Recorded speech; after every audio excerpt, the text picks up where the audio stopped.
Then we have this middle realm of the ego that can mediate, that can choose, that can make conscious decisions. And then we have the higher faculty of this preconscious superego, which, again, can be identified with Kubi as the seat of creativity, discovery, and therefore of reason, human reason. So the ego deals in logic. Logic is an inferior brand of thinking compared to reason. And when people say, that's not logical, right? You hear people talk about logic all the time.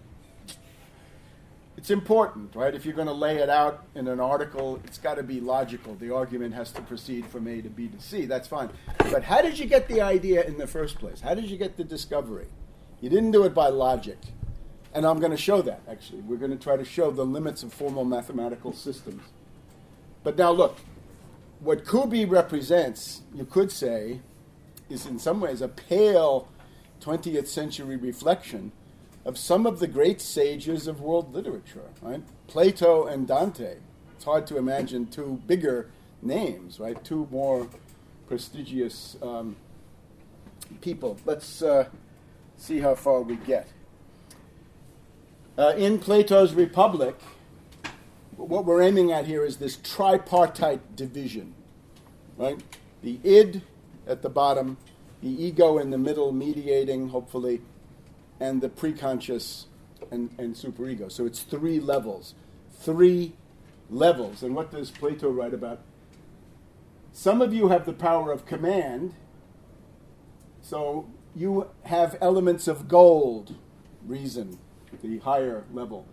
Others are made of silver. Those are the auxiliaries and the helpers. And then the husbandmen, the farmers and the craftsmen, of brass and iron. So the idea is three levels. The golden mind, the silver mind, and the brass or iron or dross mind. And what this really comes down to, I would submit, is whether it's a dominance of the ego, the id at the brass or iron level, the silver at the ego, the conscious mind, the logical mind, and then the gold of reason. Now notice he's pointing up towards the forms. There's, of course, next to him in the School of Athens by Raphael, I have this later on in the show, is Aristotle, who's there saying, let's get the facts, whereas he's pointing you towards the forms, right, towards something more aspirational. So again, the idea is 1, 2, 3. And according to which of these dominate, if it's an alliance of the conscious and the preconscious, that's when the great things can happen.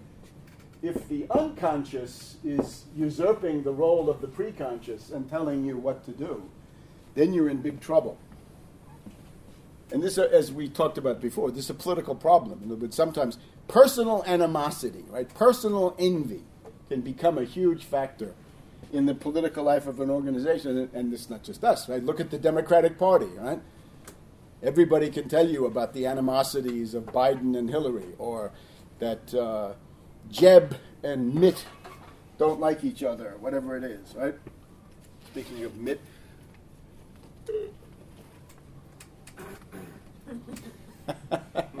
Advertisements for myself.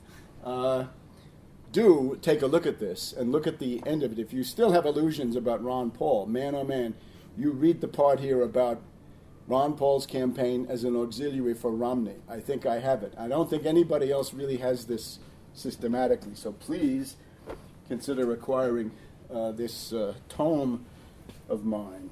Now, here we go. So again, 1, 2, 3. Now, here we are in Plato's Republic, Book 7. And this is the so-called divided line or broken line. A, B, C, D, E. It's in the text, but this is the useful chart that was made of this for the Signet paperback mass market edition. Here we are in the realm of the sun, the light and power of the sun. It means the world of sight and of things seen. In other words, sense impressions. Over here, the good. That concept which floats above the horizon, which, again, in medieval Christianity, this was identified with God, and you can see why. And if you want to identify it with God today, that's perfectly fine, right? There is no animus against religion here, right? Atheism is a vulgar and stupid creed, right? It's a fake religion which has all the problems of religion but none of the benefits. So it's better to take one religion. And I have to say, Christianity has the advantage of bringing together the strict monotheism of the Hebrews, but with the Greek philosophical apparatus. In other words, what makes Christianity really special is the inculcation of Greek philosophy, precisely this. Please read my article on St. Augustine and the concept of the Trinity, which is now 30 years old, but it was part of a conference in Rome about St. Augustine, the founder of our civilization. His concept of the Trinity shows precisely how the application of Greek philosophy to questions of religion is a really good thing. Where is that website? Huh? Where is that? It's a special volume called the St. Augustine Conference. Don't I have that up on tarpley.net? No? You might want to take a look. If you remind me, I'll certainly, I can send it if you want to. Give me an email. Okay, so over here, the idea is, again, 1, 2, 3. Let's go through it. So over here we have images such as shadows and reflections, right? This is a very low level. And in the world of the senses, which is always in flux, we have conjecture, right? You're making guesses, right? In other words, the sense certainty is really a very low form, right? It's a very imperfect way of knowing anything. So here's sense certainty, but it's not even certainty. It's sense uncertainty, right? That's where Locke leaves you. Then we have objects such as animals, trees, and things that have been made. That's the realm of belief. And if you sum those up, opinion. Opinion is an inferior mode of mental activity. And of course, again, Limbaugh, Hannity, O'Reilly, what do they push? Or Ed Schultz? Opinion, right? It's ignorant, it's backward, and it's impervious to reason. It's like the id. Everybody in Washington has learned to say, the definition of insanity is to do the same thing over and over again and expect a different result. Well, that's what the id does. That's the world of opinion. The same mistakes over and over again. If there's something wrong in the economy, what do? Privatize it, right? As we hear from different places around the world, right? Things are being privatized. But privatization has been a failure. Do it again. Obama in the State of the Union. Free trade. Well, wait a minute. Free trade has been a disaster. The giant sucking sound over 20 years. Do it again. Maybe it'll be different this time. As Obama says, this time it's different. Well, it's not different. When there's a bubble, Wall Street says, this time it's different. Never different. So that's the id. The id has its axe to grind, right? It wants to have certain things, and again, it's repetitive, and that's what's sick about neurosis, right? It's repetitive. It's always the same, always repeated. No good. So that's opinion, right? In my opinion. Ooh. Every time, if you ever find yourself saying "in my opinion," you got to catch yourself, right? It's better to get away from this. Okay. So what are the alternatives as we could proceed along the broken or divided line? Here we are in the realm of the good. And here we are in the realm of thought images and ideas, such as ideal squares and ideal cubes. And what we've got here is mathematical thought. It's an important form of mental expression, but it's not the top. It's sort of in the middle. It is understanding. Opinion, understanding, reason.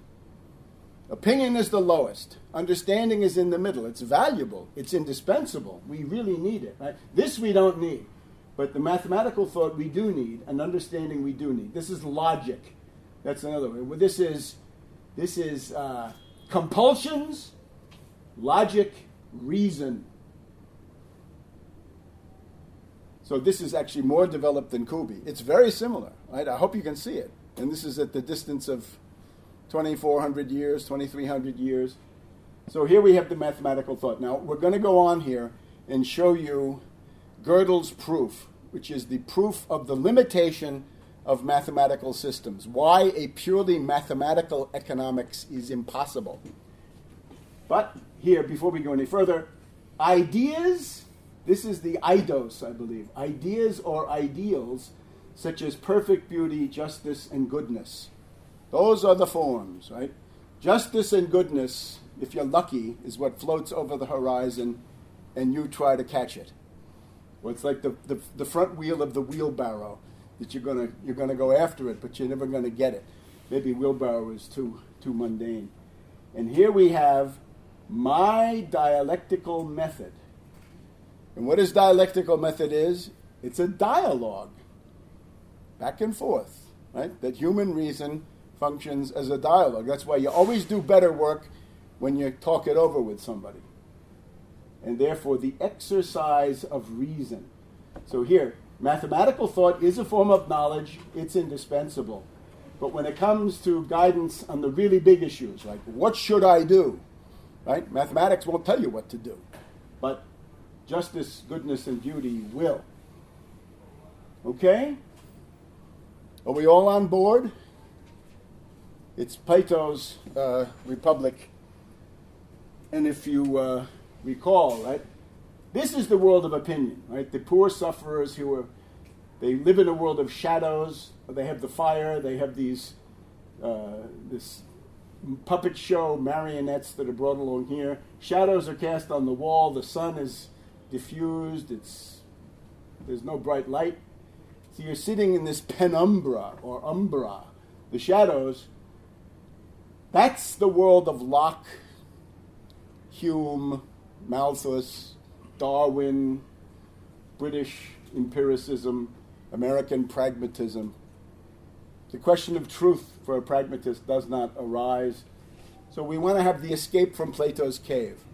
But remember, when you drag those people out, and this is part of political activity, some people will rebel. They say, I don't want to be enlightened. If you take me into the sunlight, I will kill you.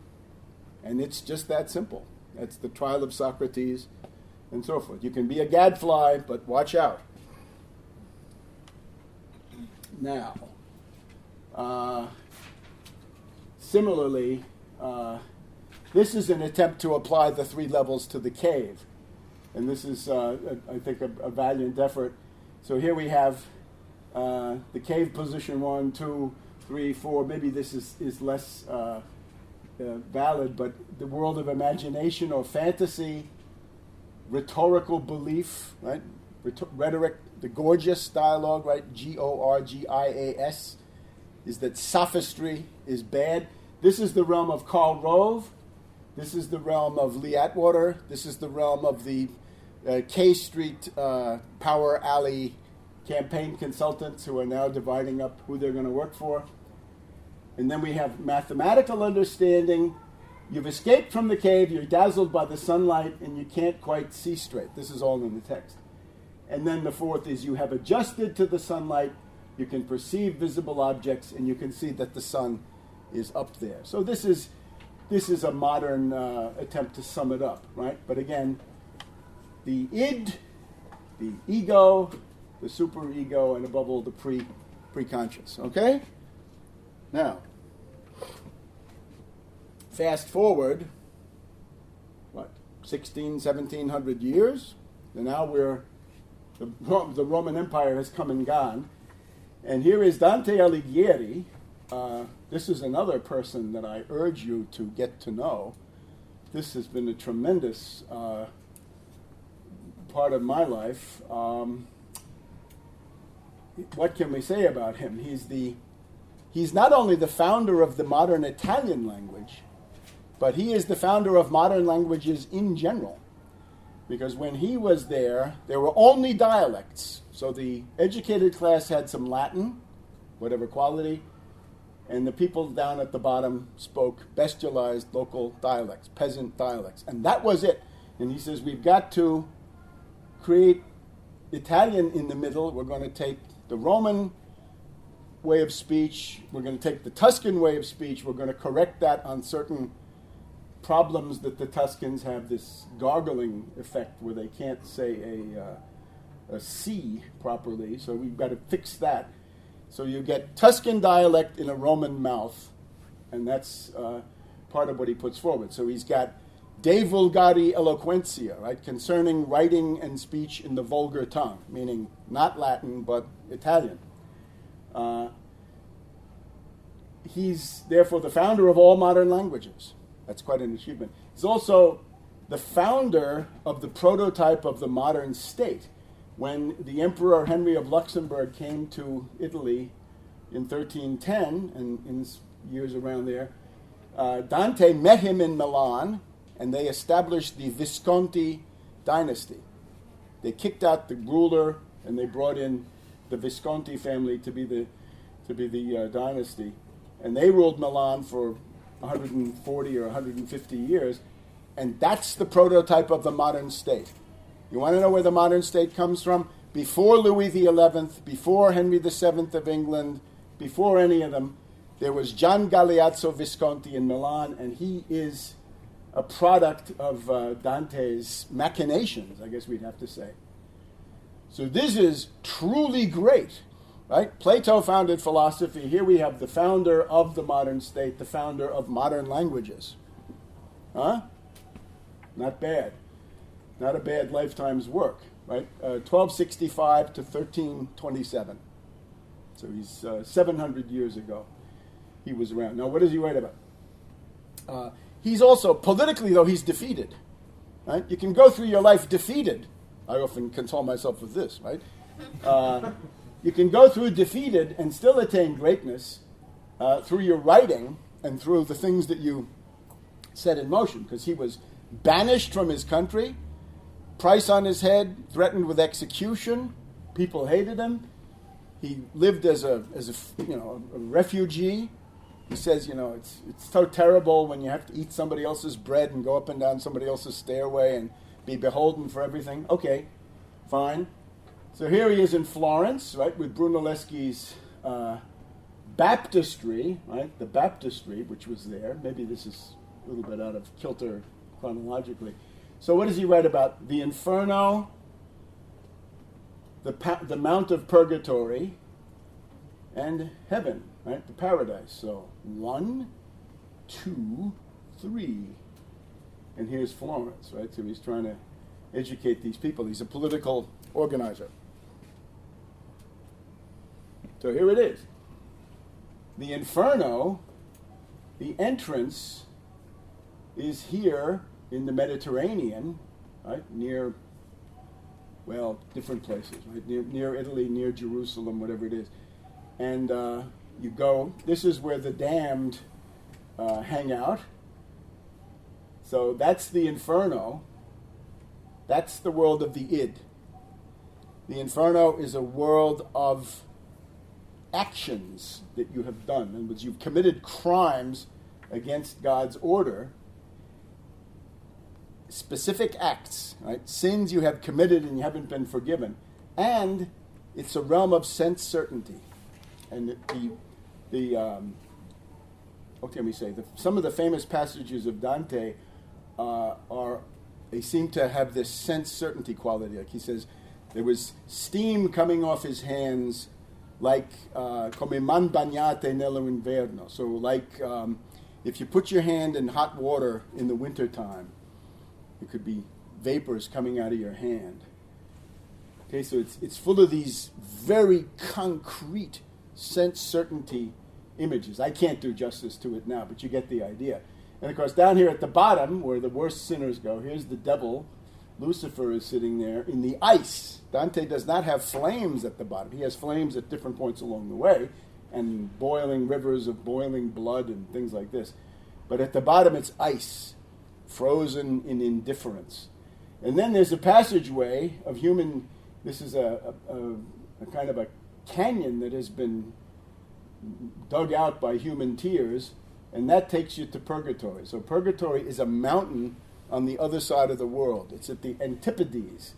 So anyway, here's the realm of the id, of opinion, and the various sinners, right? And it goes with incontinence, right? The lust, the gluttony, the anger, and so forth. Then you get into the middle inferno. It's violence against God's law, suicide, being a heretic. And then at the bottom, it's deceit in the 8th circle. In other words, if you betray somebody who has no particular reason to trust you, you go to the 8th circle, like if you lie to the voters, 8th circle.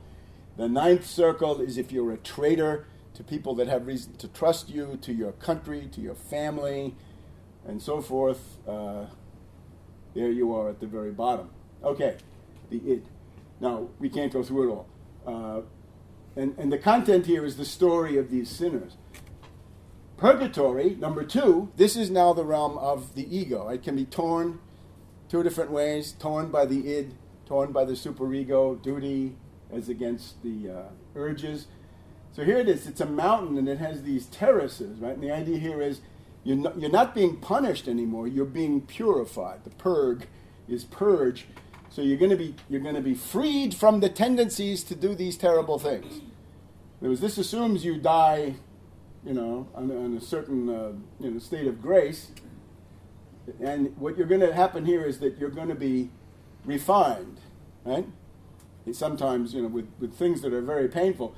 But the point is, this is a realm of hope, because you're going to get out of it, ultimately, right? You can spend 1,000,000 years there, right, if you really did it badly. You can sin all your life, confess in the last moment, you can go here, and eventually you'll get to heaven. But in the meantime, it's punishment, but with a purpose now, rehabilitation, put it that way. So over here, what is the content of this? It's political discussion, politics. Why is the King of France, Philip the Fair, why is he such a bad guy? Why is he oppressing Italy and Europe and the papacy? There's something here called the Valley of Princes, where rulers who didn't get a chance to confess are they're there. They can't even get into purgatory itself. They're in a kind of a vestibule, an ante-purgatory. There's Cato the Elder is down here. He's on the beach. Cato the Elder says, this is the guy he talked about how Carthage had to be, it's Cato of Utica, right? So a guy who died for freedom, he's down here. So even a pagan can make it, right? You're not excluded. So the idea is you're going to be freed from the 7 deadly sins. And then you get to the Garden of Eden at the top. So this is Dante's world of the ego. Politics, political discussion. How Henry of Luxembourg is going to come and reform the world. And after that, once you've gotten here to the Garden of Eden, your soul has been refined to the point where you just spontaneously start to go up.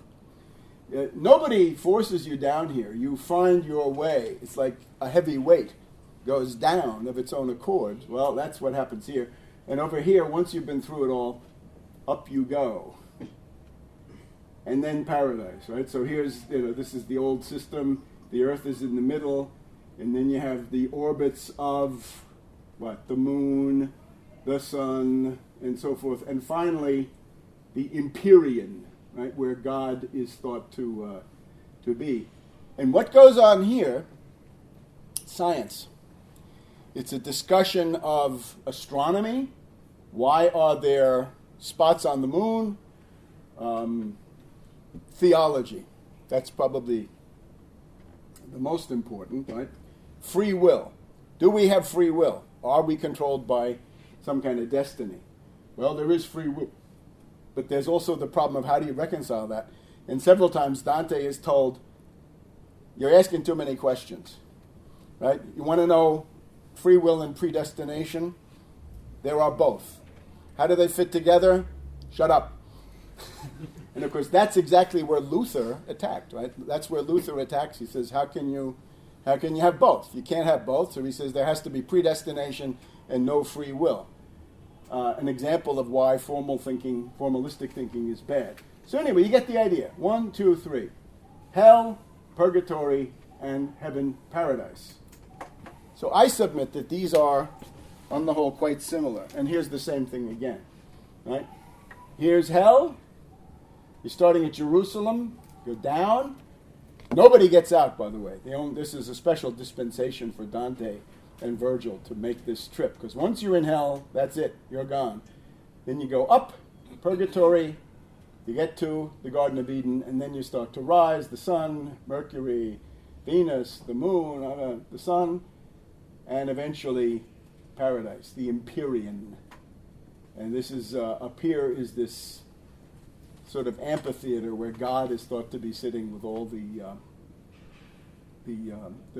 souls of the blessed. Okay, so that's I say that's the same general idea. Now, what do we got? How about in terms of well,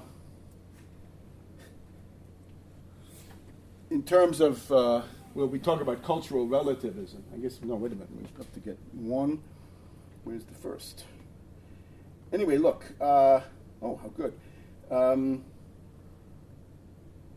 We have, for example, if we were in paradise with Dante, what would we be talking about? Well,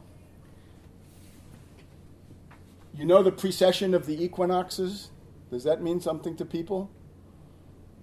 Okay. One of the, this is a little bit of a jump now, but one of the things that they talk about the most in paradise is astronomy. So I thought we could bootleg this in here. The modern mush-headed liberal is a complete cultural relativist. That no society is better than any other. No society is more effective. Now, it doesn't mean that people are going to be mistreated or they don't have rights, but you've also got to realize that there are certain forms of civilization that are more advanced. There, I've said it. Some forms of civilization are more advanced than others, and you want to promote the advancement of your own civilization from backward states to more advanced states. You don't want to be primitive. You don't want to be barbaric. You want to be humane, refined, enlightened, and modern, right? And people say, how can you say that? That's unfair. You're a Westerner. You're an oppressor, right? This is inadmissible. Well, how about an objective test, right? This phenomenon of the precession of the equinoxes, and can we say which societies recognized it and some didn't? And I'm not going to go through who did and who didn't, but you can find this out. It's the problem something like this. Look at this. This is great. This is a GIF, huh? See how it goes? As time goes on, the North Pole of the Earth describes a circle up here. Right now, I didn't know how to do that, so I just did it, and it seems to have worked. If you say, what's the North Star? It's the North Polaris. Polaris, right? Polaris is the North Star, and it means simply that the North Pole of the Earth, if you draw a line perpendicular to the sphere, points to Polaris. And when you go to Iceland, you'll see that Polaris is getting higher in the sky, because it's going to be, by the time you get to the North Pole, Polaris is going to be right overhead. So when you're in Iceland, you see, right now it's 42, 43 degrees up. Then it's going to be all the way up. But the thing is, there's this wobble. There's a wobble in the Earth's, there it is. See, the Earth is rotating, but there's a wobble in the rotation. And it means that sometimes, over a period of hundreds of thousands and millions of years, sometimes Polaris is the pole star, but at other points, we have Deneb and Vega. Altair, Deneb, Vega, right? This is the constellation of the Swan? I don't know. I'm guessing. I used to know all this stuff. Anyway, there's the Big Dipper, you see? The two pointers. The pointers that show you the way to the pole star, right? The pole star is actually quite dim, hard to find it on its own. So we have the two pointers, Mirak and Dubi. The names are all Arabic names, because they're the ones who made the catalog, right? In the great era of Harun al-Rashid, in Baghdad. Anyway, those pointers point you to the pole star today, but within 50,000, 80,000 years, it's going to be more over here. So this is wobbling. And in the era of pre-scientific instrumentation or pre-modern instrumentation, who knew this and who didn't? So you can also say the wheel. Who developed the wheel and who didn't? There are civilizations in the Western world that don't seem to have made it, whereas in the Eurasian landmass, it's bigger. So I'm just trying to say there are means of distinguishing. I'm not going to go into the invidious count of who did it and who didn't. But you can say this is not a matter of opinion, right? This is somehow objective. And that's what I'm always striving for in this thing, is to find criteria of objectivity. So a society that can figure this out is going to be better off than one that can't. Now, the other question is ontology, metaphysics. Are there features of human existence that do not change, that are permanent, that are universal and necessary? They're everywhere and they're always going to be there. And the problem then it gets to be the realm, the role of scientific discovery as we've seen it, right? The preconscious, the superego. And the social reality of that and why that must be recognized. The point being, human society depends on inventions. If you don't have oil, if you don't have an internal combustion engine, if you don't have nuclear energy, pretty soon if you don't have thermonuclear energy, you're going to be in real trouble. So the history of human civilization is marked by a series of scientific inventions that are made into technologies and then take their place in production. So what I'm trying to do now is to relate that to the question of human rights. If I say people have inalienable rights, is that just a matter of opinion? Am I a bleeding heart liberal? Am I a kook? Is that purely arbitrary? Because somebody can say no. Ron Paul can come along and say, no, you do not have inalienable rights. Because your inalienable right means that you're stealing my production or my skills or my services or whatever it is. So what I want to work for in the course and in general is once you say that the process of scientific discovery is the basis of human existence and human survival, then you have to go back and say, what is the source of scientific discovery? And it is what we've been talking about all afternoon now. It's the preconscious and the superego. But that means you have to have conditions that can foster those. We cannot have people in poverty. We cannot have people who are being brutalized. We cannot have people who are being discriminated against. In other words, the entire array of things that will cripple and mortify your creative faculty have got to be avoided. And that's an imperative. And I say it is metaphysical. In other words, this is something that can be derived from the necessary predicament of human existence. You'll always need this. It will never change. And the other side of it is, wherever there is a human being, there is creativity, potential or developed or whatever it is. Every human being has the creative faculty, potentially or worked out. So we require a society, not only it must recognize that there is this question of the preconscious. In other words, that the contribution of the individual is going to be either the potential for a new discovery or the assimilation and teaching and practice of existing discoveries. But also everything that humiliates, mutilates the human person, right? Strips away human dignity. All of that has got to be avoided. Because if you do that, you're wrecking this tremendous capability that everybody has, right? If you say, this kid this Latino kid can't benefit from the DREAM Act, right? Can't go to school because the parents came from abroad. Wait a minute. That kid could be the bearer of the discovery that will permit your society to survive. So you have got to foster that. You've got to work for that.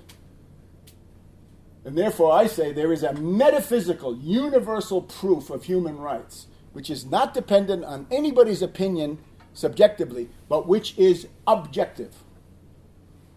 And I feel quite strongly about this. But when you retreat, if you're a mush-headed liberal and you retreat into pure subjectivity and relativism, you can no longer access that. Because they say, what, science, we don't need it. New discoveries, we don't like them. Nuclear energy, please. Thermonuclear, it's a chimera. So with that, the whole society, humanity is doomed. Especially the Malthusian world is a block universe. Because if you say people are dying at the rate of 50,000 per day, well, the answer to that is obviously increase food production, increase clean water, increase medical services, right? Increase housing, increase mass transit, increase production across the board. They say, no, but we can't do that. What about the pandas? What about the pelicans? Right? And we've heard such people, right? They say, we cannot have, a left liberal will say, we cannot have the development of Africa to the U.S., European, Japanese level. No, we can't do that because that will ruin nature. I'm sorry. At this point, Malthus is thrown overboard, and we go with science, with Leibniz and others. The Earth can't sustain it. The Earth, right? Mother Earth can't sustain it. Now, so we're also arguing the universality of the human personality because the scientific discovery is universal, right? Technology is potentially universal. So we're well aware and highly interested in race, class, gender, ethnicity, but that cannot be the end of the story. There is humanity, right? There is a worldwide division of labor, which includes probably 5 billion people now, and that's the basis of everybody's standard of living. So if you want to be a humanitarian, you've got to do something to improve the worldwide standard of living, the worldwide division of labor. And that's beyond any of these considerations. Now, this was going to be the end. This was supposed to be the end of the first lesson, so you see where I am, way behind. Terminologies. Don't call them conservatives. They're not. I estimate that the Republican Party gets 2 to 3% of the vote simply because these left liberal mushheads do them the favor of calling them conservatives. They're not conservatives. Ron Paul is not a conservative. He's a reactionary. He's a militant, radical reactionary. Similarly, Ted Cruz, similarly Boehner, similarly Mitch McConnell. They're reactionaries. Stop calling them conservatives. It's giving them a tremendous public relations boost. Conservatives, that sounds not so bad. They're reactionaries. Pretty soon it's going to be neo-fascist, proto-fascist, or fascist, or Nazi. So the conservative disguise is a gift of 2 to 3% for the Republican Party. So we don't want any more euphemisms for the enemies of civilization. And as you recall, my perspective is we have this two-party system. It's important to destroy the Republican Party first. It's important to get rid of both of them. But if you destroy the Democratic Party first, you go into a form of dictatorship, which the permanent austerity dictatorship. And you don't want to do that because that will then abort the rest of the process. What you want is a process where the Republican Party is destroyed first, and this is closer than you think. It would have been in reach any time in the past 5 or 6 years. But unfortunately, the Democratic Party can't do it. You destroy the Republican Party first, and then you proceed to divide the Democratic Party, to split it between the Wall Street majority of Obama and Schumer and Durbin and Pelosi most of the time, and we've already made some inroads there, and the minority being New Deal, labor, populists, or something of that sort. There is no need for a Republican Party. all of that can go into the right wing of the Democrats once the Republicans have ceased to exist. So focus on this conservative disguise. Okay. The U.S. is not a democracy. The U.S. is an oligarchy or a plutocracy, and this applies to Western Europe as well. Sorry about the typos again. So that's the ruling class. And when we say ruling class, this is part of the terminology, it doesn't come from Marx. It doesn't. Ruling class is what you find in Plato's Republic. And when he says a ruling class, if a class is ruling and not an individual or a mob, that's an oligarchy. So when you say ruling class, you're probably talking about an oligarchy. What Machiavelli calls il governo dei pochi, or government by a few. The government of the few, which is what oligarchy is. So, populism is a bad term to throw around because it has two sides. Cultural populism is absolutely negative. It's a bad thing. This is the realm of Lee Atwater and Karl Rove. They use wedge issues. Essentially what they appeal to is resentment against elites. But you don't benefit from it. Nobody's going to say, let's stick it to Pelosi, or let's stick it to Hillary, or Obama, right? Fine, but you don't get anything out of that, right? That's a game for suckers. This is what's wrong with Kansas, as that book talks about. Extreme cultural populism is racism and indeed fascism. I mean, the most extreme cultural populist we've ever had is Hitler. But that's what it is. So we don't want any part of that. This is the mass manipulation. Reagan had jelly beans. Bush had horseshoes. Lamar Alexander had a plaid shirt. Let's see. Scott Brown drove a pickup truck. Huh?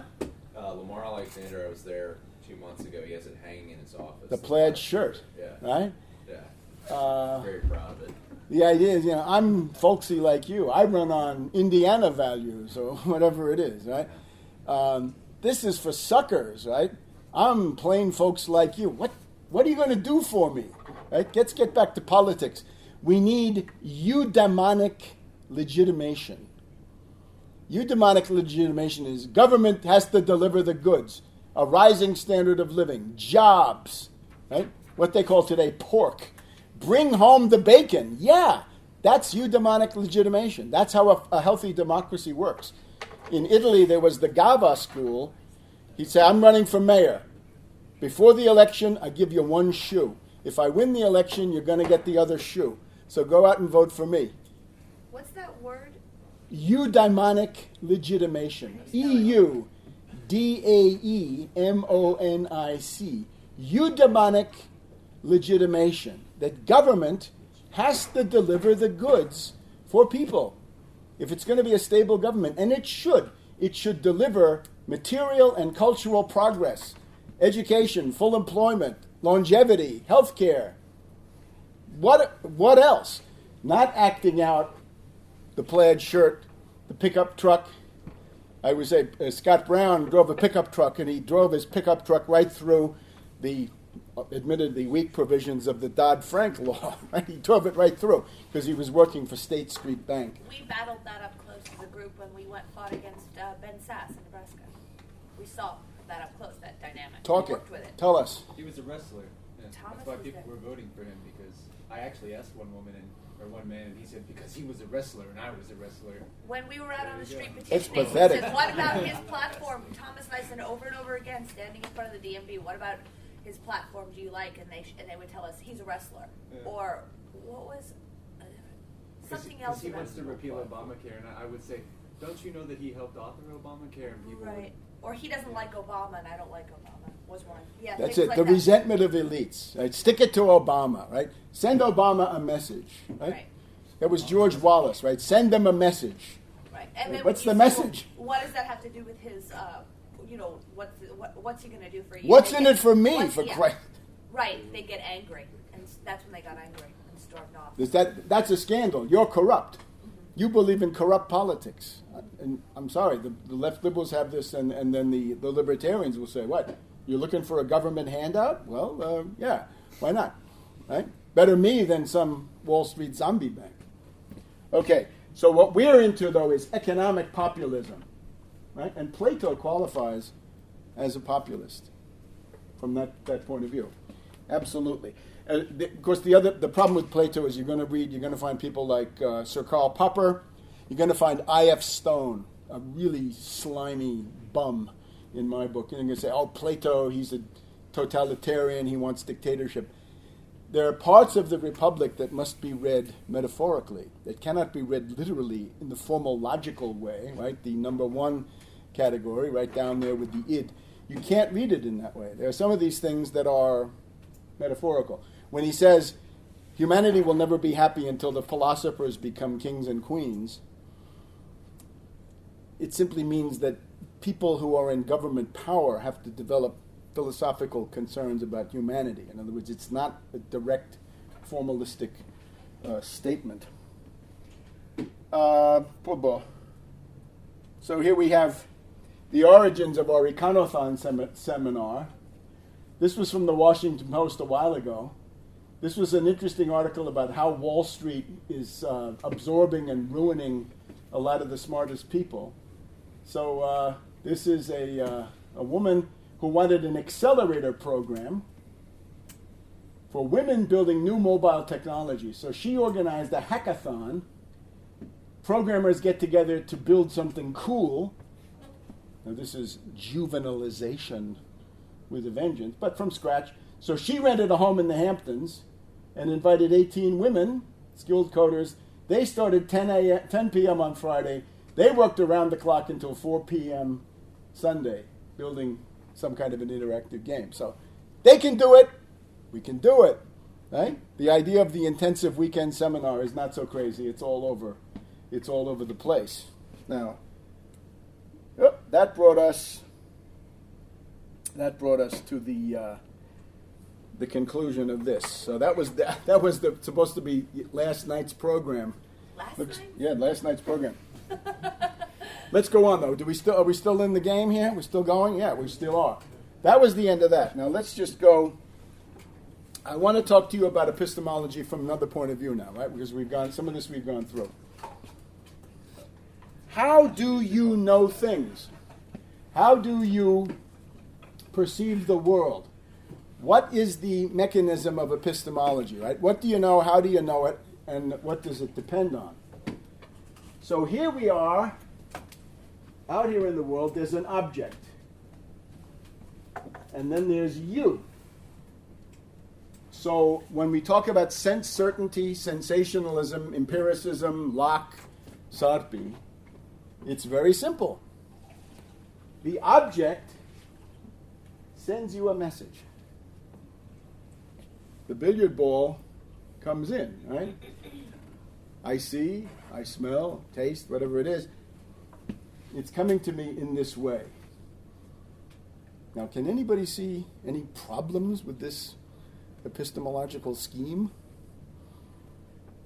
Anybody like it? It's a one-way street. Huh? It's a one-way. Well, It eliminates the understanding of the objective world. what they're claiming is that there's something out there, you don't know what it is, but it's sending you this blip. You Right. only get what you see. It eliminates the need for thinking. Well, yes, I mean, that's certainly left out, right? There's no concept creation at all. So there's no creative discovery. That's what I was. No, there's not. But even this, look, in order for this to work, there's got to be a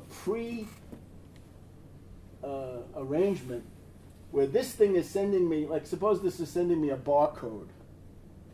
I've got to have the lookup table for the barcode.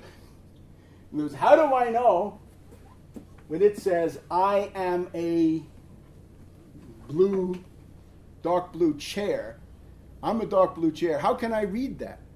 How can I interpret that? Suppose this is coming in one programming language and I have a different programming language. I can't read it. So this, I hope you see, this is rather heavy on the assumptions. Is this what Leibniz is talking about when he says, when he kind of refutes the Locke's nothing's in the mind except the mind itself first? Probably so, but certainly Locke is the bad guy, and Leibniz is trying to guide you towards something better. But this is even simpler. The only way this can work is if I have the lookup table.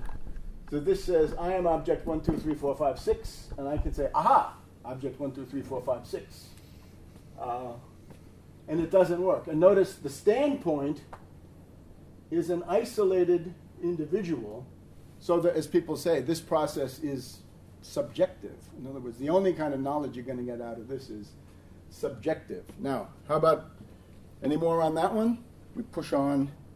Well, just that I remember studying this years ago, and someone came up with the idea that eyeball philosopher, that you could push on your eyeball and you would distort the image. So you're not really seeing the object itself, you're just seeing the sense data.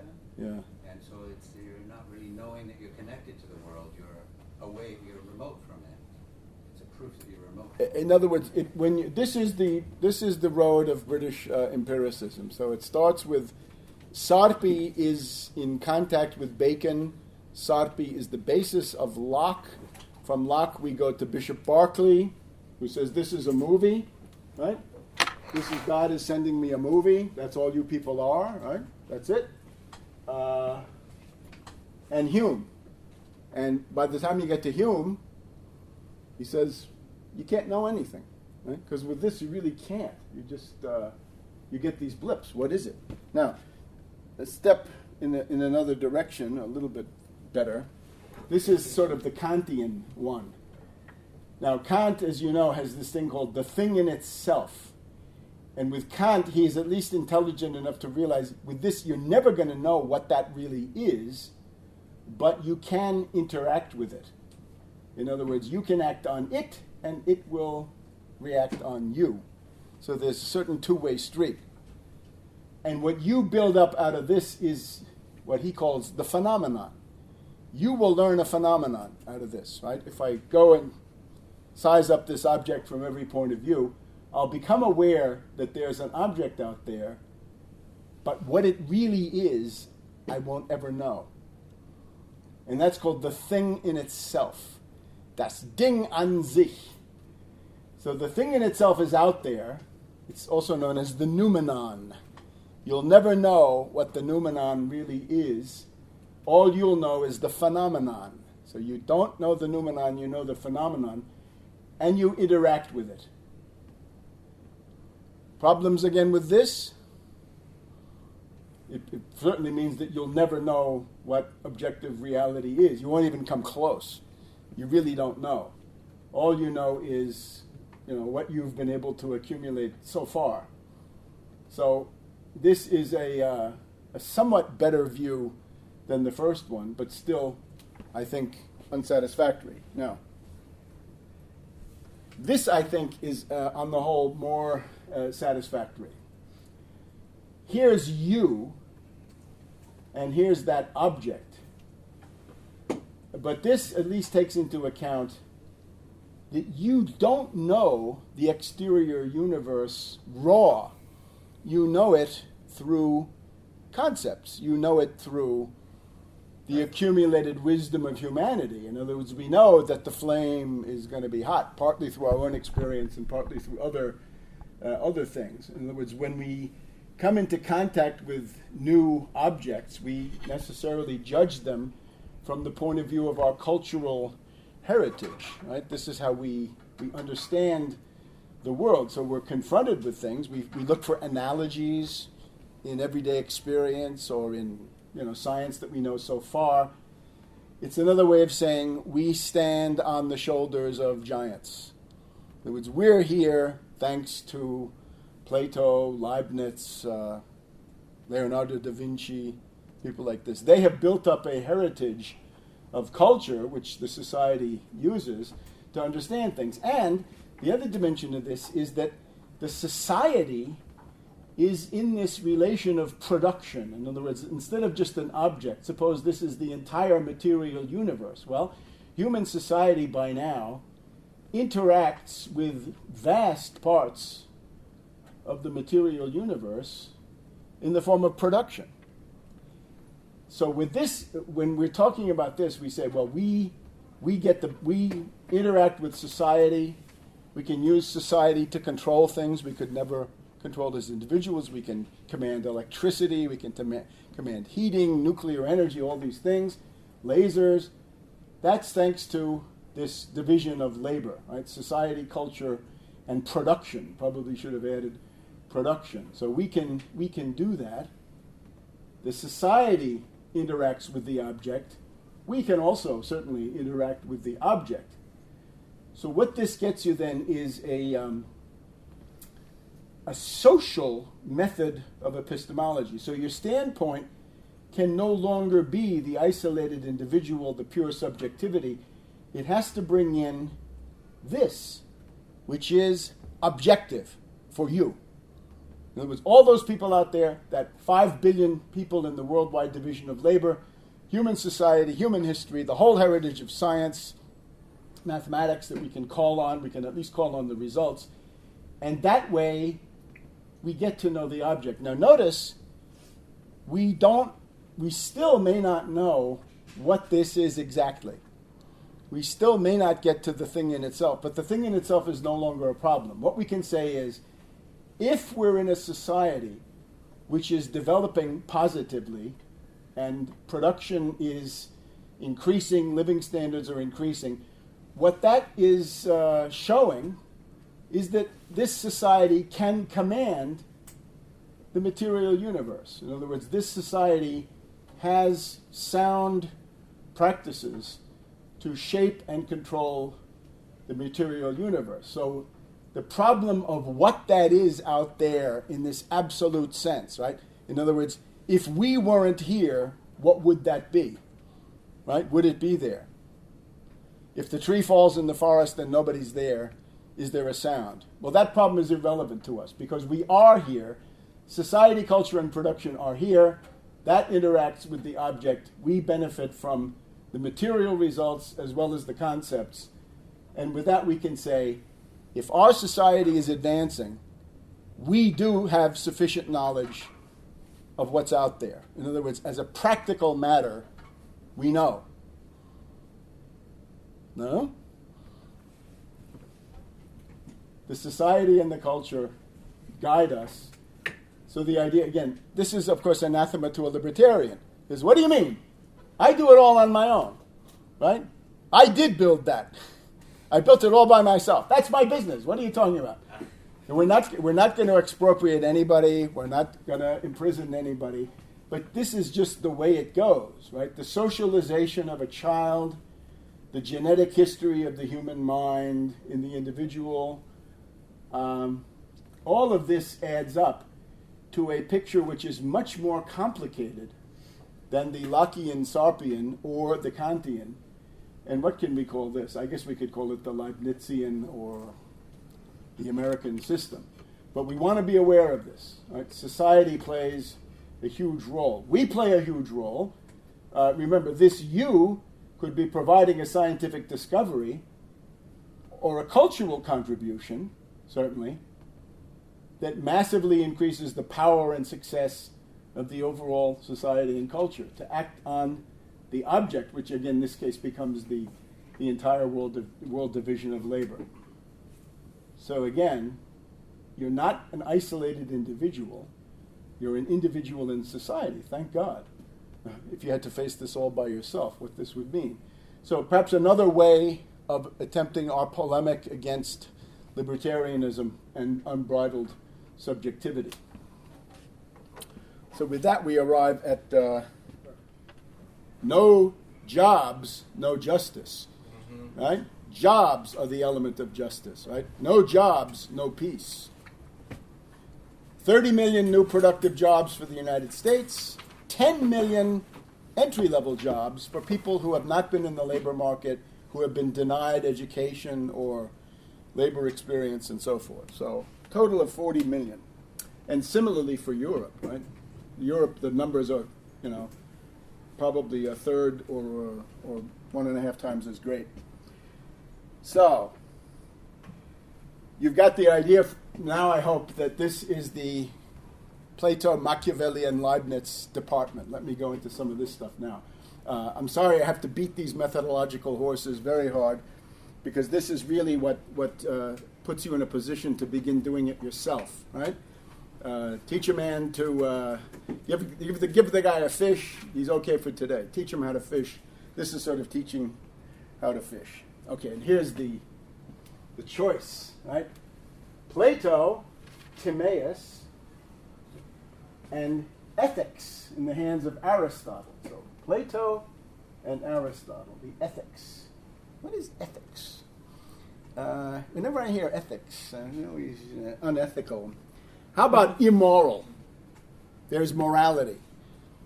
That's where we have to direct our attention, right? There's a morality that directs you to do things. Ethics is more like the rules of some closed group, right? What they choose to describe as appropriate behavior. So, of course, with Timaeus, this has to do with science. This has to do with all sorts of things. Atlantis. And what is the relation between these two? Aristotle is a fake version of Plato. He's a Delphic version.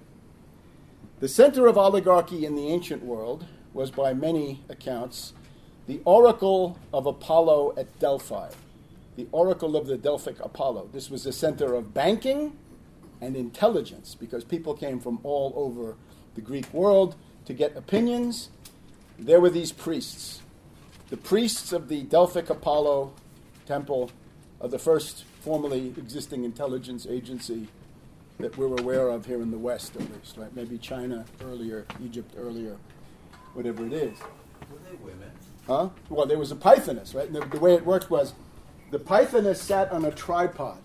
There's a hole in the ground, and this poor woman has to sit on a tripod, which is right over this hole. And she babbles. She says, blah, blah, blah, and then we have the priests. The priests are all lined up, and they know what's going on. They say, what she meant to say was that you have to vote for Romney. It's like that. It was the laughing gas or nitrous oxide, right? Huh? It was nitrous oxide that was coming? I don't know. No, this I don't know. You look into it. If that's your... Yeah, they talk about... you know the stuff? Yeah, well... Great. Huh? I've heard bay leaves, nitrous oxide. Yeah, drugged, of course. Babbling, drugged, paid, I don't know what. But the priests are there. Plutarch, you know Plutarch, who writes the parallel lives of the noble Greeks and Romans, he's a priest of the Temple of Apollo. This is later, but of the Temple of Apollo at Delphi. The Temple of Apollo at Delphi is always on the wrong side. In the war between the Greeks and the Persians, Temple of Apollo backs Persians. Bad. In the war between Sparta and Athens, Temple of Apollo backs Sparta. Bad. During the Punic Wars between Rome and Carthage, you go to the Roman Forum, I think still today, at least was when I was there, you find this thing called the Niger lapis, black stone in the Roman Forum. This, I don't know if it's the real one or a model, probably, otherwise it would have been stolen long ago in Rome, but it would have been something, a token of victory sent to Rome by the Temple of Apollo at Delphi to encourage them to keep fighting against Carthage. And at this time, I'm afraid we have to say that Carthage had many advantages over Rome as a civilization. Anyway, the project of the Temple of Apollo at Delphi was to promote Rome as the dominant force in the Mediterranean. How do we know this? Oliver Stone has not reported this important fact, but in the ancient world, Aristotle was not primarily regarded as a philosopher in the time of the Greeks. Right? The ruling class in Greece were Stoics, not Aristotelians. There was no Aristotelians. But he was the preceptor of Alexander the Great. Right? And at a certain point, Alexander the Great says, I've had enough. I've gone far enough into India. I've gone far enough east. I'm going to start going back west, and maybe I'll clean up Italy. And at that point, the Temple of Apollo at Delphi says, no, no, no, because that's interfering with our project of the Roman Empire or Roman Republic dominating the Mediterranean. So Aristotle was primarily known as a poisoner. He was known as an expert in plants, powerful alkaloid poisons and things of this sort. So he administers the Mickey Finn to Alexander the Great and kills him. And that, unfortunately, didn't get into that movie. And there are contemporary sources that say this. And then he flees. He gets out of town really fast.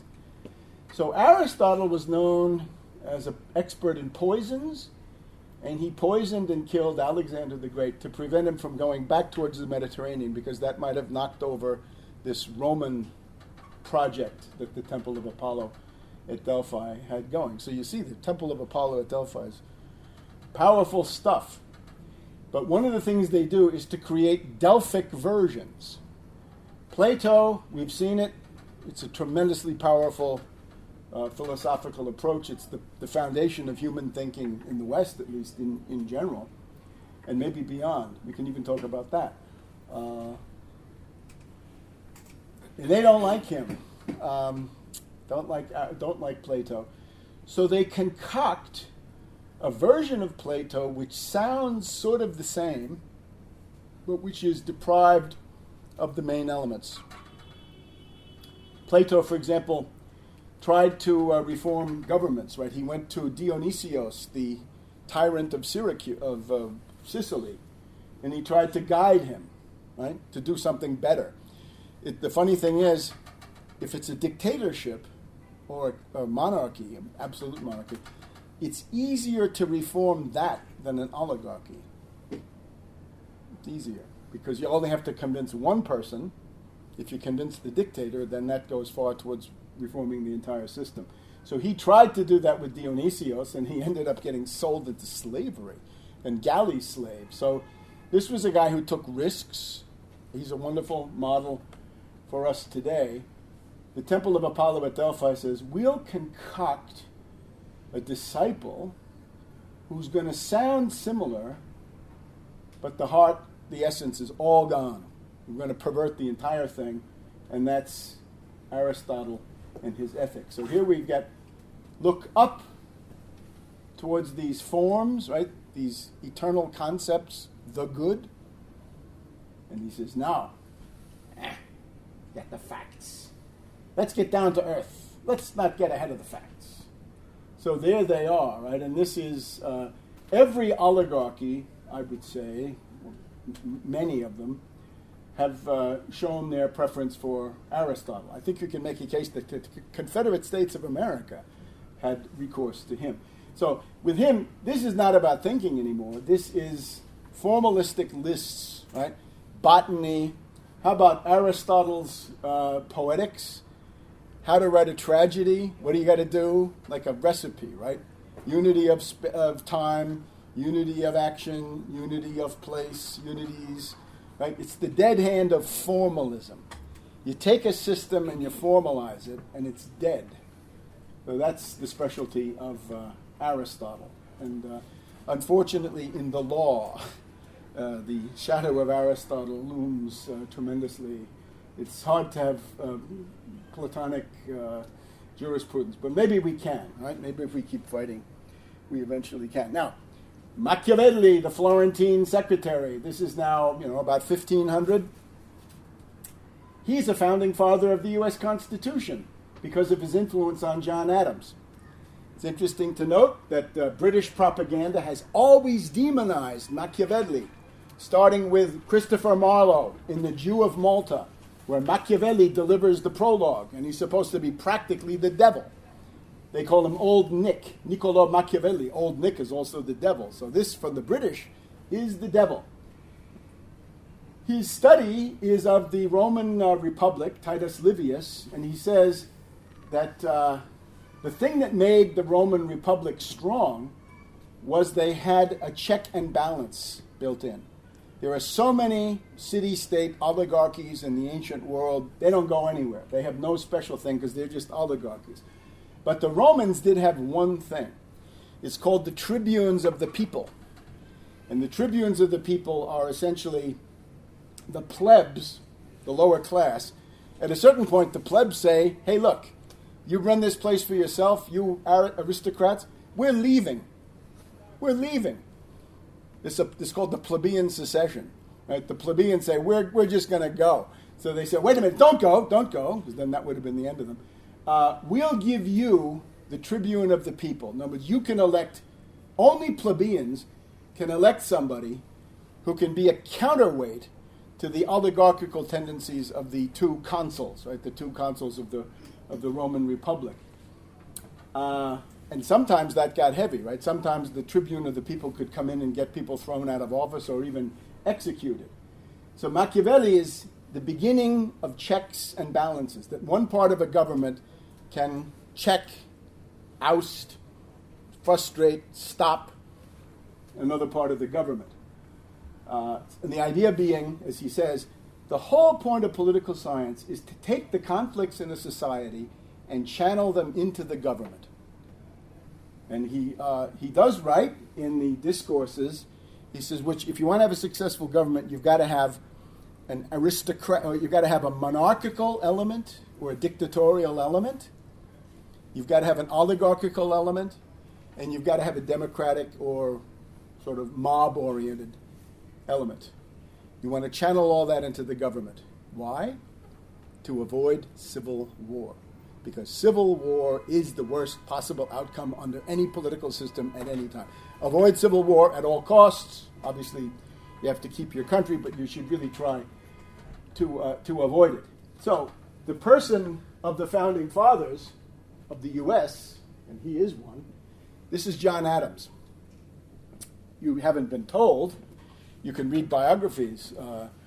I've looked at who? David McCulloch. Does he write about John Adams? They don't tell you this. Anyway, there's a book. It's called The Constitutions of the United States by John Adams, right? The second president, the Hercules of independence. And John Adams gives you about 100 pages of Machiavelli, straight. Some of it he translated. A lot of it he got from existing editions. English translations of Machiavelli that he made available.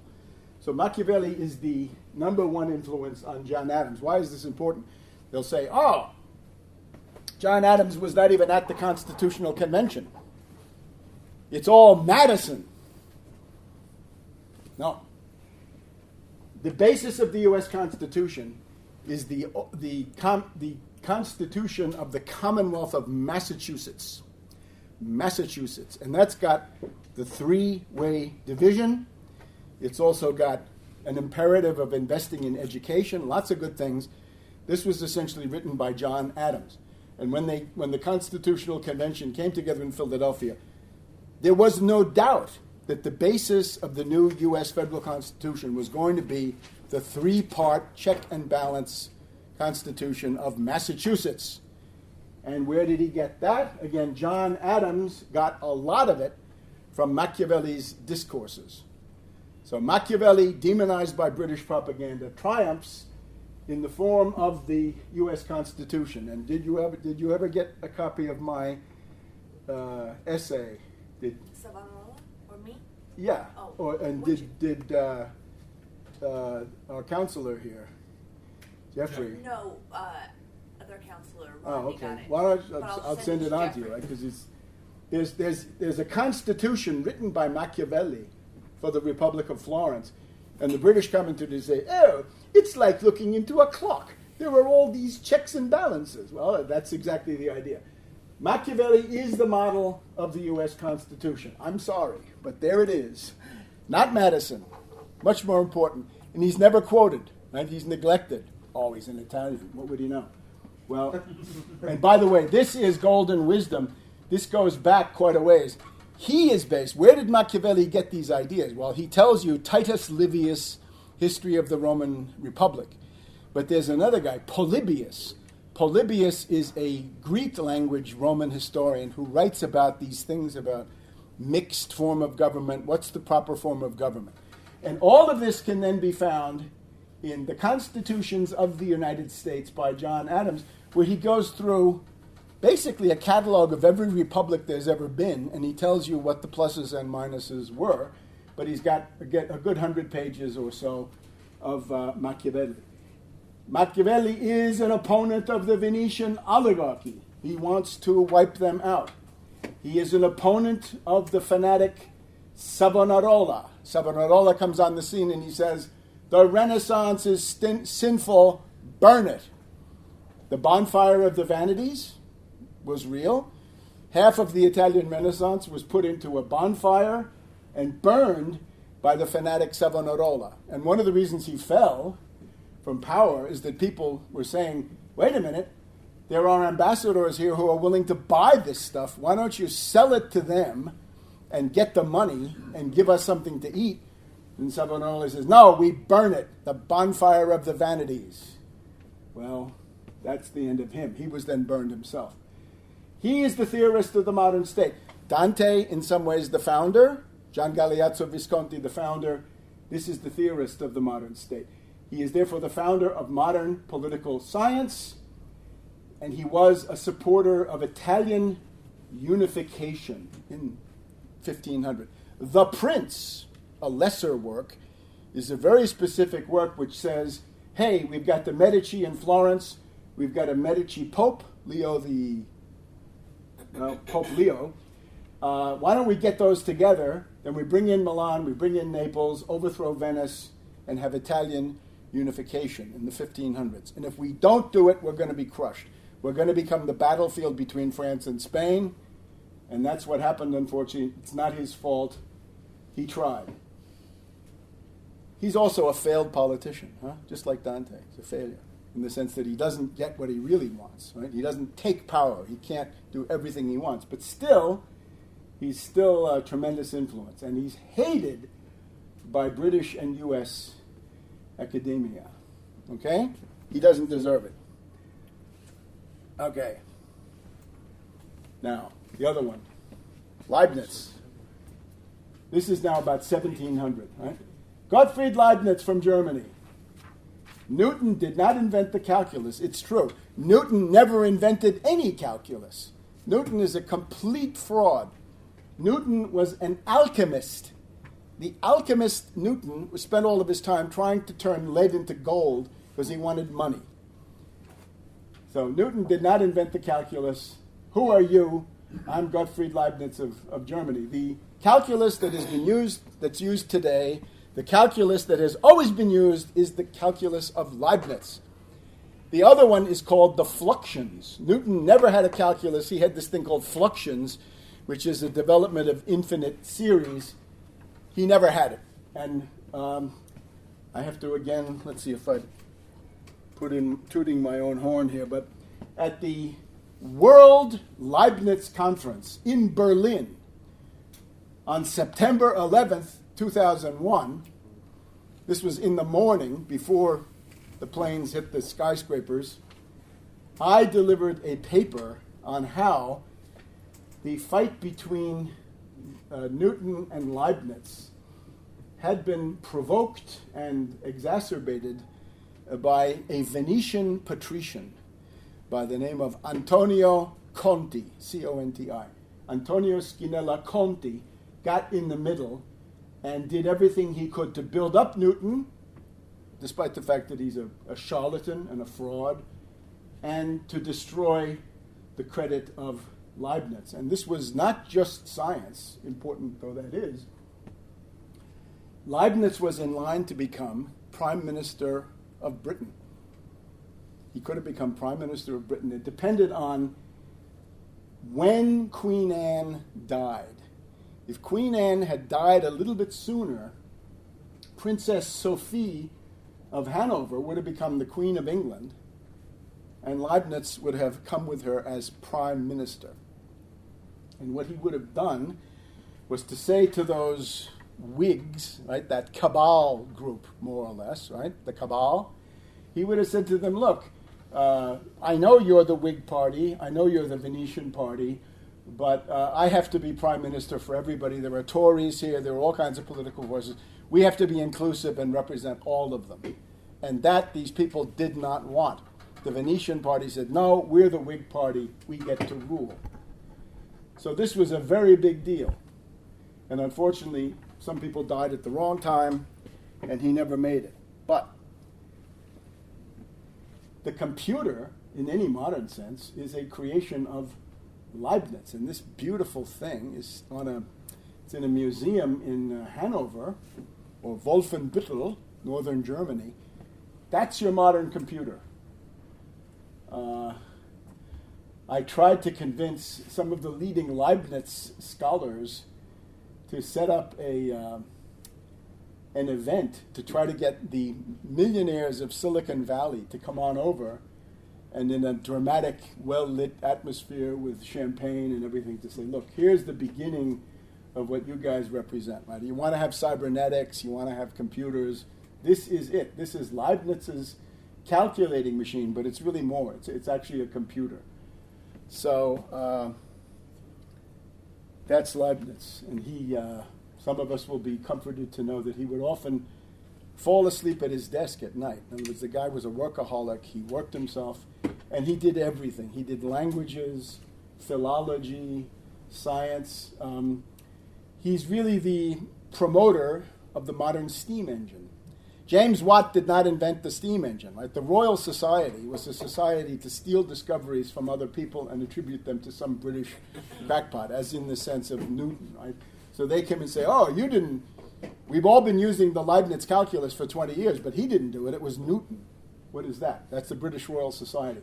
So with the steam engine, they said, oh, it was James Watt. No, it was Papin of France, Denis Papin, a protege of Leibniz.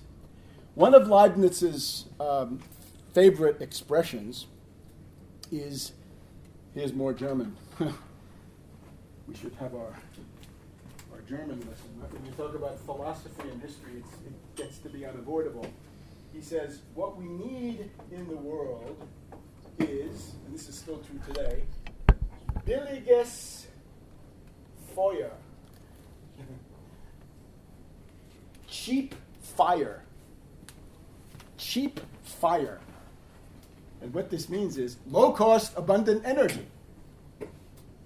He's the one who says the path of civilizational development is to have abundant, cheap, low-cost energy. Billiges Feuer. And he put this into the paper that he wrote convincing Peter the Great to found what became the Soviet Academy of Sciences. So this is a colossal genius. So this is the science side, right? Plato is the philosophy, Machiavelli the politics, and here we have science, right? Calculus, the computer, and energy. And the steam engine. I mean, that's just colossal, right? I'm not sure whether this is Comte. I was looking on the internet, right? You look at these every couple of years, right? Every 4 or 5 years, you go back to the internet and say, well, things are always being added. Here we have Schinella de Conti. This looks to me to be a little bit too old to be the Conti that I'm talking about. But anyways, looks like it's his relative.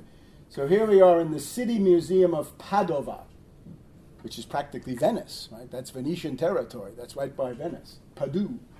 So a portrait of Schinella de Conti, oil painting. That could be this guy who got in between Newton and Leibniz and tried to prevent Leibniz from becoming prime minister. If this is the Conti that I think or hope, that's the person who created Voltaire. He created Voltaire. Voltaire was a juvenile delinquent. They called him Le Volontaire, that headstrong kid. Le Volontaire becomes Voltaire. And this is somebody who, as we know, hated Leibniz, right? This thing that he wrote, Candide. This is a slander of Leibniz, right, that he's crazy. And then the question of all's for the best in the best of all possible worlds. This sounds like it's some kind of Pollyanna nonsense, right? That you can just assume that everything's great. Notice, the best of all possible worlds. In other words, if you want to have free will, there has to be the possibility that it'll be misused. You can't have both. You can't have free will and no possibility of abusing it. In other words, you can't have free will and predestination to stop you from doing things. If you're going to have free will, it's got to be free will. And that gets you to the world that we're in. So other worlds could be better, but they're not possible. It's the best of all possible worlds. And aren't you glad to have free will? So if I remember correctly, Candide is about Dr. Portugal. Pangloss. Yeah, Pangloss is Portugal Leibniz. After an earthquake, and he's always talking about, even though there's all this suffering and it's Right. terrible, I'm optimistic, and this is the best of all possible worlds. And Voltaire thinks that's awful. That's Yeah. horrendous. Yeah. Voltaire, by the way, is a greedy speculator. He's tremendously rich. He has a huge fortune through speculation, and he's also a military contractor. He provides supplies for the French armed forces at exorbitant rates. So this is a real slimy guy. And he's always writing about this Lisbon earthquake, that there is no God because we had the Lisbon earthquake. Well, maybe you better look at your building code, right? Maybe you could think of some things, right, rather than going directly to God on this stuff. So this is vulgar atheism, right? That's the essence of vulgar atheism. And as soon as Conti recruits him, this young juvenile delinquent, he sends him to England to write the English letters, les lettres anglaises, which is to tell the French, the English are the best. You French are terrible. You should be like the English. The English liberalism, the English constitutional monarchy. Huh? So you get the idea. This is really bad. And in Candide, if you've read it, if you have a copy at home, go and read about Senator Pococurante. This character at the end, when he goes to Venice, there's this guy who keeps saying, man, am I bored. I'm so bored. That's Conti, because that's apparently something that he said in his lifetime. And once again, the only person who has ever put this together, as far as I know, is yours truly. That Pococurante, I remember I put this out, and I was so worried whether some of the great French Voltaire scholars had beaten me to the punch, but they didn't. They had not done so. So the French generally, so much of French literature is actually copied from the Italian that French scholars don't want to talk about it. They freak out. They don't want to. For example, La Fontaine, the Fables of La Fontaine, is based on a Venetian original, but the French, they don't want to admit that. Okay, Kant. We've been through Kant, the hater of Leibniz. Right. This is the guy in Königsberg. He would take a walk exactly at the same time every afternoon. Right. He was absolutely precise. This was Teutonic thoroughness, precision. You could set your watch. If you walked across the quadrangle, it must be 4:30. So it's exactly the same time every day. So this is the idea of thoroughness and formalism.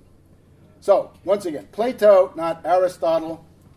In the Republic, we have timocracy, the rule according to honors. We have oligarchy, a rich minority rules democracy or ochlocracy. Ochlocracy is another name for the mob, and tyranny. And the idea is that democracy tends to go into tyranny. Again, I would say the fact is that the most common form of human government has been oligarchy, right? Very much so. And tyranny is often less tyrannical than you think, right? There's a phase, for example, in the Soviet Union, the phase of an actual tyranny of Stalin is maybe from 1930 or so until his death. But there are other times in the Soviet Union, at the whole Khrushchev-Brezhnev era, that's not really a tyranny, that's an oligarchy. Okay? So remember, the tradition that we oppose is Sir Francis Bacon, Thomas Hobbes. He says, human society is the war of all against all, and the fundamental interest of humanity is a restless desire for power. That's horrendous.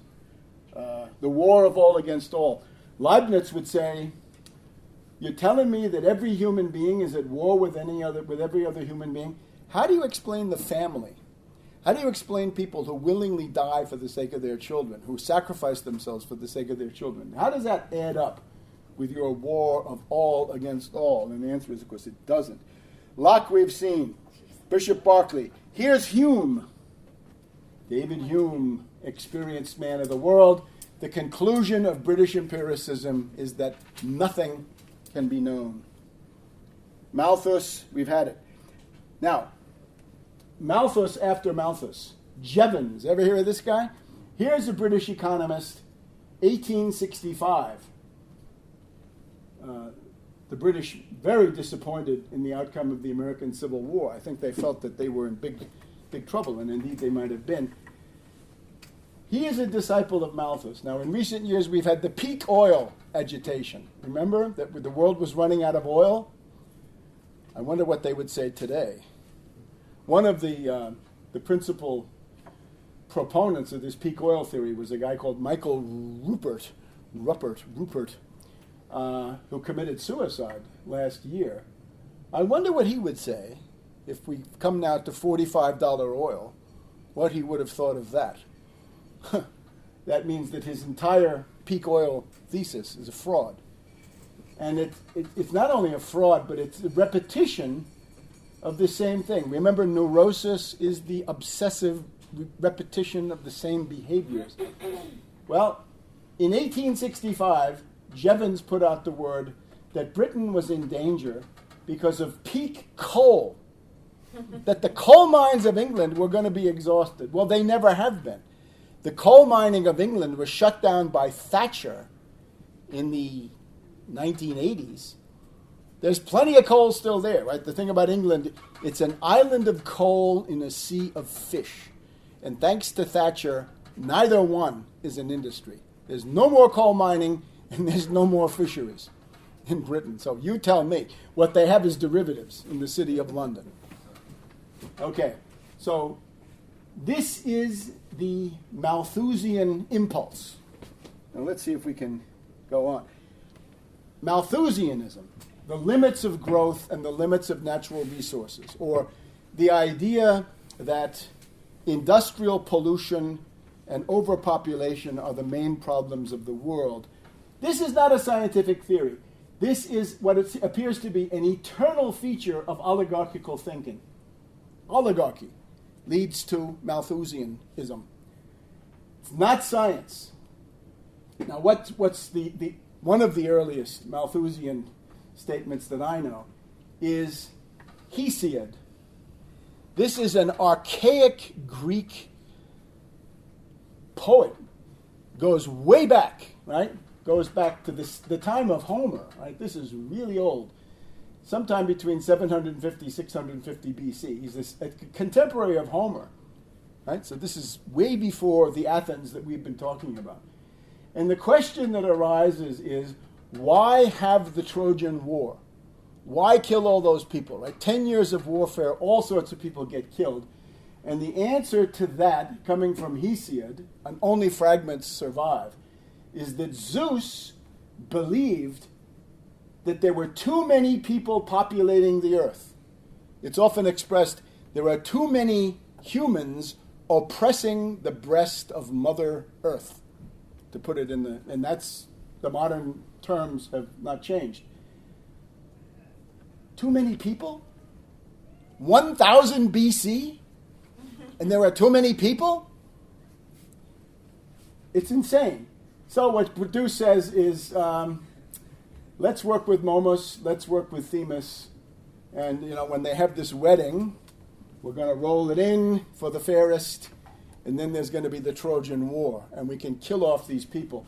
And Zeus was especially embarrassed that he had all these bastard children, the demigods, running around because of his dalliances with mortal women. So here it's collected in Apollodorus, and it's one of the Hesiod fragments.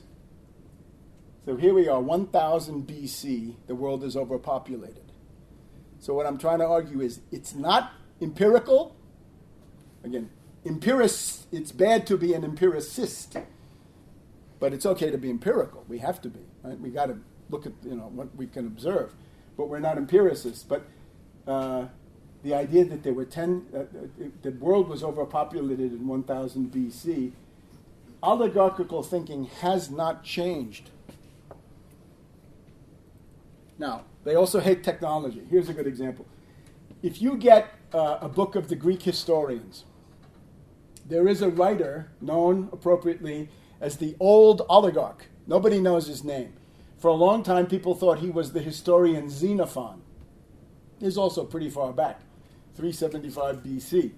And what the Old Oligarch writes about in these fragments and pages that have remained is he doesn't like the democratic regime in Athens because it's threatening his oligarchical privileges.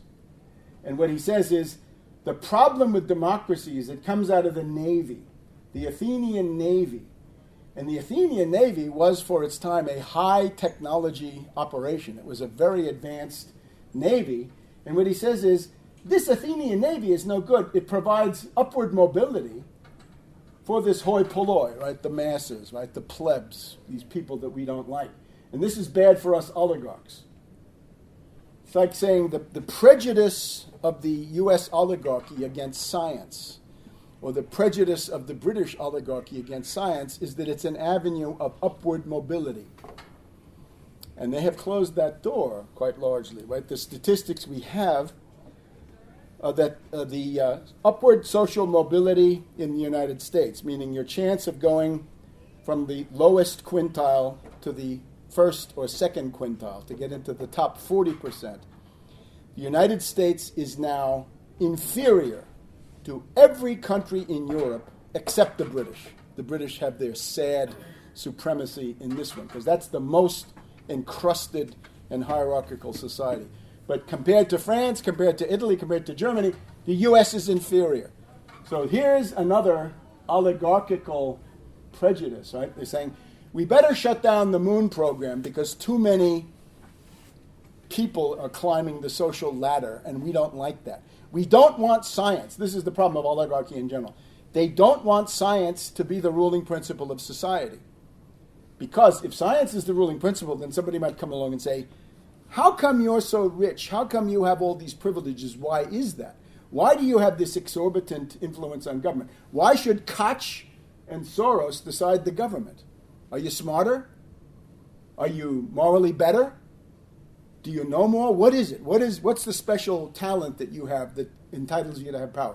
Oligarchy is an irrational principle of domination. It's irrational. Why them? Why not somebody else? Well, because we're the oligarchy.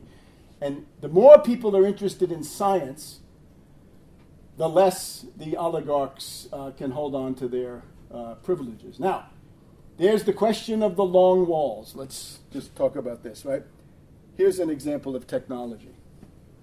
Hey, we're right. We're always back with the Greeks. Athens, Piraeus. Piraeus is the port, right? The area is Attica. Phalerum, I think this is the home of the Falernian wine. Maybe not. Athens and Piraeus. What the Greeks did was to build the long walls.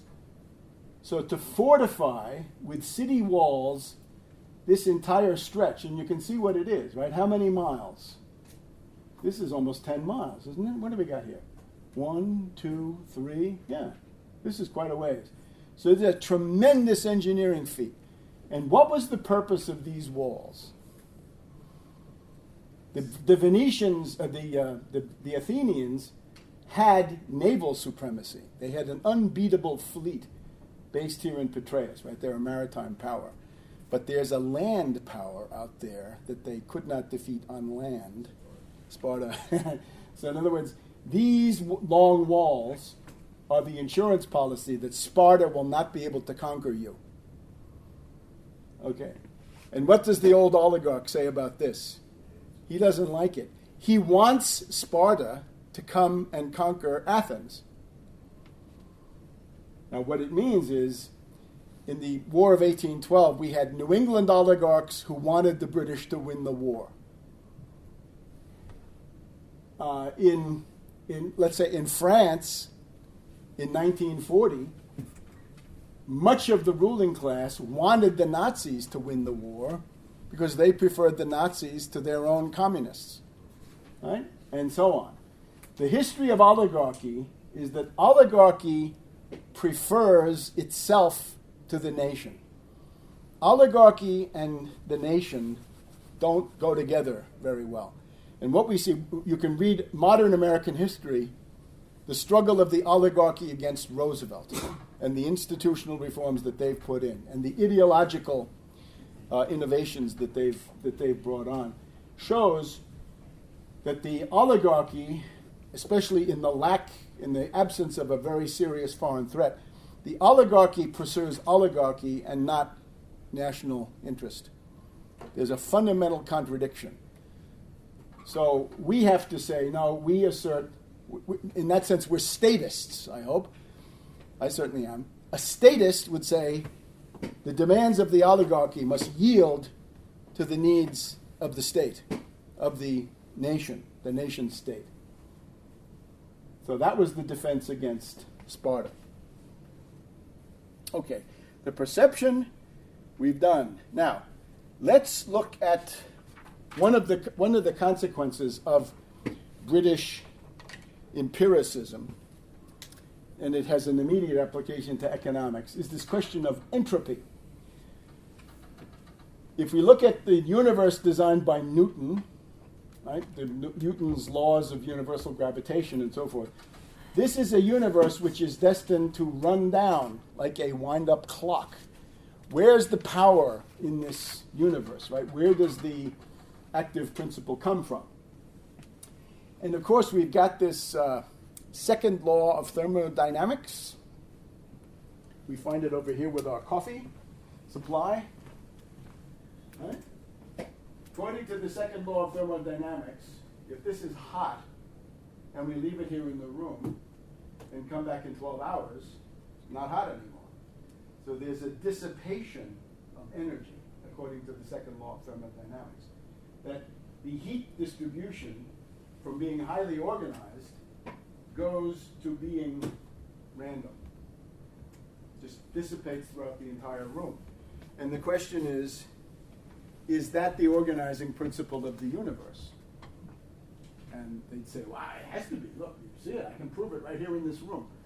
Well, the problem with that is that what certainly does, seemingly, what holds good in the micro realm, in here, may not hold true in the macro realm, up there, right, out there. And indeed, I think that's the question. And we can't exhaust this, but you have a choice here between an entropic universe and a negentropic universe, where negentropy is not simply the formal opposite of this, but it's something much more. The terms involved are negentropy, negative entropy. There's an Italian school that wants to talk about syntropy, extropy, and taxi. Anyway, the point is entropy or negentropy. The physicist Schrödinger has written about negative entropy. More recent writer Léon Brouillon writes about negentropy, I believe in the 70s. This Hungarian origin scientist wrote about syntropy, and I know when I was in Rome, when I gave these lectures in Rome, people would tell me, you got to look at Fantapie, Luigi Fantapie in the 1940s, so that's syntropy. Buckminster Fuller, people may know about him, Bucky Fuller, would write about syntropy. We want to talk about negentropy, and it's more than any of these. It's simply this, that there is a built-in, inherent tendency of this universe that we observe to proceed from lower to higher levels of organization of energy. Things become more complex and better organized. This is another way of saying, with Leibniz, that it's a least action universe. The universe we live in tries, in certain key cases, to get the job done with the least expenditure of effort. This is what Leibniz points to. It's not a random universe. It's not Locke's universe. It's one that has, let me say it again, an inherent, built-in bias in favor of self-organization and development. That's what you see. And you don't need God. You don't need invisible hands or any other apparatus. You don't need Deus ex machina. You don't need anything coming in. This is just the way the universe is organized. The second law of thermodynamics, fine for the micro realm, not for the macro realm. And this is important for our economic purposes. Now, here's a quasar. It's a quasar, and this is the name of it, right? It has this number. Supposedly, this is the artist's conception of something which is the oldest and most distant object found so far. And this, they say, this was only 770 million years after the Big Bang. Now, I advance philosophical doubts about the Big Bang. I don't believe in the Big Bang. And you notice here, you see this thing sticking out? This jet? That's supposed to be a black hole, 2 billion times more massive than the sun. I advance philosophical doubts about the black hole. But you see this thing out there? This is, 14 billion years old. It's 14 billion light years away, as far as we can see with our different instruments. But you notice the thing about this, you compare this to the solar system, you'd have to say, boy, that's pretty crude, isn't it? With a black hole in the middle, already after 770 million years, sort of at the beginning, so fast. Black hole already? Well, this, I hope you agree, this is a relatively unorganized form.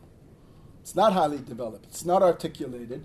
Compare this again to our solar system. Our solar system is immensely complex and organized compared to this. So I would urge you to think about it in this way. The other aspect of it is, how about evolution in the biological world? Darwin is based absolutely on Locke and above all on Malthus. The whole universe that Darwin imagines is the Malthusian universe of limitations and a struggle for existence, right? And here's the problem. There's lots of evidence of evolution. No doubt about evolution. Absolutely beyond question. But Darwin is another kettle of fish, because he doesn't just say there's evolution. He says God is a blind watchmaker. Well, what kind of watchmaker can succeed if in other words, he's putting the stuff together, but he can't see it? What he means by that is that everything that happens, according to Darwin, is purely random. It has no direction. There's no particular path. There's no least action path that the biological mutation has to pursue or tends to pursue. So God is a blind watchmaker. We'll get to this in just a second. All mutation is random. And the other problem with Darwin is I wouldn't put so much emphasis on one species fighting another. But the thing is that when a new species comes along, sometimes it can transform the entire whole, the entire biosphere, I guess we have to say. What's an example of such a species? We are. We come along, we transform the entire thing. So it really transcends us out of there. So again, Leibniz points out the inherent bias of the universe is towards more advanced states of energy and organization. And that applies in the realm of biological evolution. Here's a very nasty writer, Richard Dawkins. Have people seen him? He's the main Malthusian windbag and Darwinian, above all, Darwinian windbag. It's the same. Darwinian windbag of our time. He's a very nasty person. He gives atheism a bad name. Right? He's also the leading atheist in the world, right?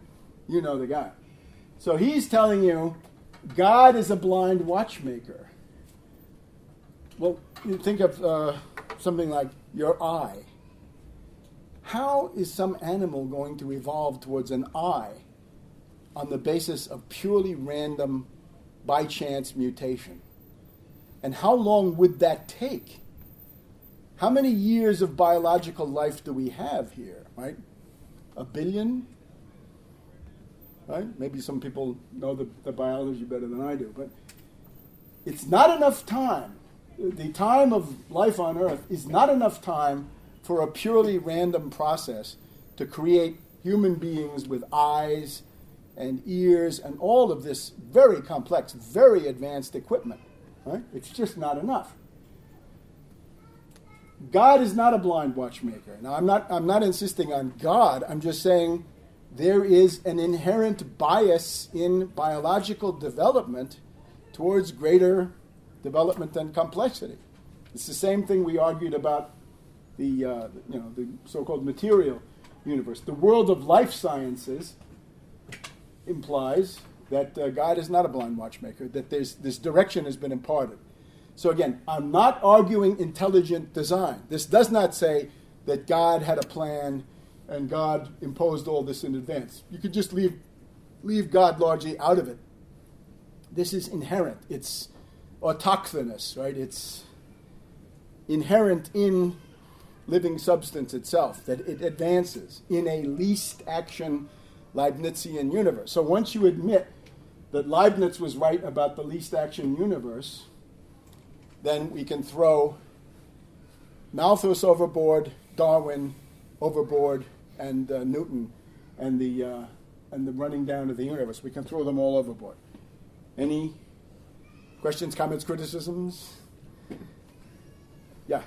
Well, it gets into other issues, but maybe back to marginalism. So a central claim of economics, as it's taught now, is that it seeks efficiency, that like free market economics seeks efficiency.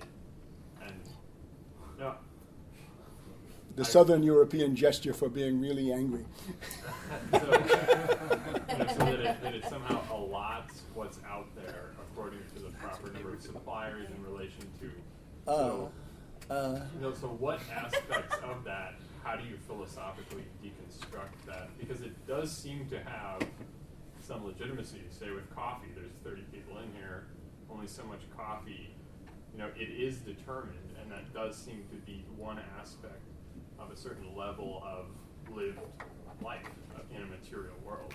But isn't that just completely trivial? They say de minimis. This is trivial stuff, right? Who cares about the distribution of coffee in this room? The idea of an economics based on individual preferences, the idea of an economics based on what a factory owner should do, that's useful, but this is not the question, right? We have to have economic development per se, and we have to have world economic development. Now, when they say they distribute these resources in the most efficient way, it's patently absurd. Look at the U.S. Income disparity. I do not argue that everybody should get the same pay. It's ridiculous. You can have 10 to 1, 20 to 1, 50 to 1. You can have 100 to 1. But when you get to 600 or 700 to 1, that's when the problems begin. Because there you're underpaying your cost of labor. The necessary cost of labor is what does it take to prepare a younger generation to function in the horizon technologies, right? We can look forward to 2040, 2050. You guys are all going to see that. 2040, 2050, what will be the dominant technologies? You've got to have that today in the home. You've got to have that as instruction for young people, right? They've got to be well-versed in the technologies that will emerge. And that, if you underpay that, you're destroying your society. So I would say that the distribution and this tremendous income disparity is primarily that it lowers certain people too low. And if you give a zombie banker, a $20 million bonus, what's he going to do? He's not going to invest that in plant and equipment. He's going to go buy derivatives. He's going to increase the cancerous mass of fictitious capital that presses down on the productive process. So I just don't see it. So at a slightly higher level, so say with the Wall Street sales tax, that's going to generate a whole bunch of revenue. Perhaps you use the Federal Reserve to have a credit stimulus. That creates jobs. Are those then government jobs? You're talking about 30 No, they're not. They're not. And especially with the Federal Reserve part of it, right? The Federal Reserve, if we put $27 trillion as a line of credit for the zombie bankers for absolutely no reason except to perpetuate their rotten system. What we're saying is initially a $5 trillion infrastructure credit, and who are the contractors? The governors, the county executives, the mayors. In other words, these localities and others are going to build infrastructure. And who do they hire? They hire the private sector. And it's a political calculation also. In other words, as Roosevelt found out, you want governors, mayors, and county executives, you want them to support your system. You don't want them to sabotage it, right? You don't want them to do what the Republicans are doing with the Medicaid expansion. You want them to be for it.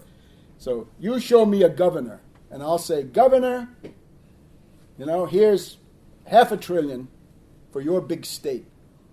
And let's see your shovel-ready projects, and you're going to direct that patronage into the private sector. They're not government jobs. That's the private sector. Those are construction companies, steel, cement, electronics, the entire thing. Railroads, all kinds of components. All the inputs are all from the contractors of the private sector. It's like the Pentagon, except in this case it's socially necessary and productive investment. So that was our argument with the Jobs for All, is that they wanted 25 million people on the federal payroll. And we'd have to say to them, guys, did you ever think really how the Soviet Union failed? Because it did fail. Have you ever thought about what it is? You can't have everybody on the public payroll. You can't have everything on the Treasury, right? We're fighting to show that a lot of the work of economic recovery has to be pushed into this Federal Reserve area where you're talking about zero or at least very cheap public credit over very long maturities, century bonds, 100 years or more. If 100 years isn't necessary, then make it 200. I don't care. There has to be an economic recovery or we're all dead. And I don't care about who gets paid and repaid. But it will all be repaid, right? But for me, this is not the main consideration. But for those who do care, yes, it will be repaid, whether it's 50 or 100 years or 20 years, whatever it is. So all of that goes into it. So it's not government jobs. There are government jobs are on the Treasury. For example, it can very well be that for the 10 million entry-level jobs, for people who have never been employed, for people who lack skills, who need education, who need the experience of work, those can very well be on the Treasury budget. You got to remember, the Federal Reserve manufactures money out of nothing. And so it should. That's the benefit. That's why we want to get our hands on it. Because right now, that ability to manufacture money out of nothing is being abused. It's being used for zombie bankers and hedge fund hyenas, and I'm sorry, that will not do it. It's got to be used for the needs of the entire economy. The Main Street window, the infrastructure window, trillions. How about the student loan window? Maybe I can interest you on that one, right? You should be able to refinance at 0% for 20 years. I mean, that's the least we can do for it. I'd like to do more. I'd like to start paying this stuff off. But you get the idea. So the Federal Reserve should not serve simply bankers. And the power that it has when they manufacture money out of nothing, that's the entire United States economy that stands behind that. So we should have a say. We should determine what they use it for. And there's always a question of who owns the central bank. This is a technicality. The branches of the Federal Reserve are privately owned. But most important is the entire policy of the Federal Reserve is determined in secret by a clique of bankers, by people like Greenspan, Bernanke, Yellen, and other people around them. They have been appointed by the president, and most of them go through a Senate confirmation. But there are people on the Federal Open Market Committee who come from the districts, from San Francisco, New York, Chicago, those guys are bankers, and no government ever picked them. They are there because they're bankers. They set overnight interest rates, an important thing. So we want the operations of the Federal Reserve to be governed by law. The House, the Senate pass the bill, the President signs it. What else do we have under our system? That's all there can be. Not a secret clique of bankers in an oak-paneled boardroom. No. It has to be a specification. The credit requirement of the United States for the coming year is $1 quadrillion. And the priority categories of lending are these: infrastructure, tangible physical production, mining, scientific research, the space program. You list your priorities, so you can have your priorities reflected in the direction that you give to the national bank at this point, right? By the time you're telling them what to do.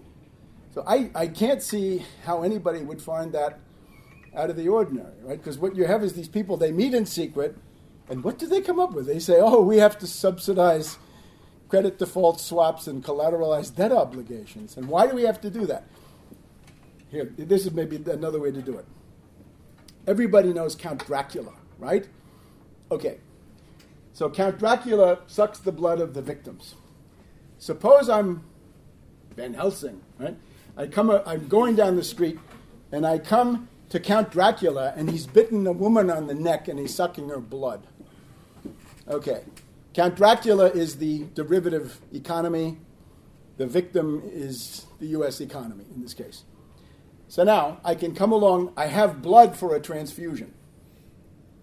What do? If I'm a normal person, I'm going to pull Count Dracula off the victim, drive a stake through his heart, get rid of him. He's dusted, I suppose. And after that, I can administer a transfusion to the victim. But the Federal Reserve says, no, don't do it that way. Don't do it that way. What you have to do is leave Count Dracula sucking the blood of the victim and introduce the transfusion into Count Dracula with the hope that it will eventually filter through to the victim. And it hasn't worked, has it? And now Draghi comes along and says, I will solve the problem. I will administer the transfusion through the victim, through Count Dracula into the veins of the victim. Does it make sense? I think one point, too, when we're organizing and you're talking about this federal credit creating money out of nothing, the argument is essentially that money is going to production, which will increase the return on investment, like the Apollo program. And so a lot of people say, well, that's hyperinflationary. But if you're actually increasing productive capacity, you're able to always pay that back. And that's something that a lot of people accuse it as being hyperinflationary. But it's Let me just point out, Draghi, of all people, Draghi in his press conference this past Thursday, he said, there have been these people running around screaming for years that there's going to be hyperinflation, right? That if you do any stimulus of any kind, even his rotten, QE, there's going to be hyperinflation. And he said to them, tell me when. We've been doing this now for 6-7 years, and there is no hyperinflation. Hyperinflation is a bugaboo used by libertarians to scare gullible people. Oh, there's going to be hyperinflation. Hey, look, from the point of view of Joe Sixpack, does Joe Sixpack have positive net worth or negative? He's often negative. If he owns anything, he's got a house. From the point of view of many people, hyperinflation would have benefits. It would wipe out all your debt, wipe out your mortgage, all of that gone. You own everything free and clear. You start again. And somehow the libertarians have convinced people that that's something terribly scary. Well, it doesn't happen that way. It has not happened, and I don't think it will. The hyperinflation of 1923, maybe we do a separate unit on that, but that was essentially economic warfare by the British against Germany after Germany had announced its intent to cooperate with the Soviet Union, the so-called Rapallo policy. 1923, Germany makes a deal with the Soviets. Same year, British attack, wreck the German economy with hyperinflation. And it does have problematic aspects. But above all, the big problem is anybody who's got savings in the form of money, not in the form of real estate, because that you can that keeps its value. And even stocks tended to stay ahead. But if it's just cash, under hyperinflation, that's all wiped out. And if you're living on a pension or other fixed income, you're wiped out.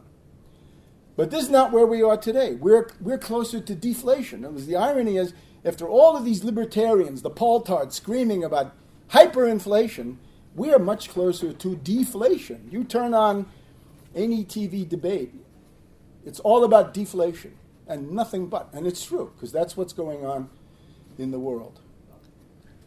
Isn't it true that Warburg designed the Federal Reserve only to serve the banks and the needs of the banks? Yes, but again, as I tried to point out, the Federal Reserve does, the law under Woodrow Wilson, does nothing but codify the role of Wall Street in controlling the public debt, which had been established in 1895 under Grover Cleveland. When Grover Cleveland had to grovel for J.P. Morgan, he said, please don't destroy the dollar. And J.P. Morgan said, my masters in London have authorized me to say that if you let me control, and through me, them, control the U.S. public debt, that they'll back off and not destroy the dollar. So that's 1895. 20 years later, you have the Federal Reserve Act. Now, of course, it's designed to serve bankers, but it's a creature of Congress. It's created by legislation. Pass a new law and turn it around. Alexander Hamilton had the Bank of the United States, number one. Henry Clay had the second Bank of the United States. These buildings are still there in Pennsylvania, in Philadelphia. Go and see them. But above all, we need a new Bank of the United States. Some would say the third. Others would argue no, under William Henry Harrison. Daniel Webster and others had drawn up a third Bank of the United States, which was aborted when Harrison had died mysteriously. So we might want to call it the third bank or the fourth Bank of the United States. And it would be credit for production, for infrastructure, right? Not for financial swindles.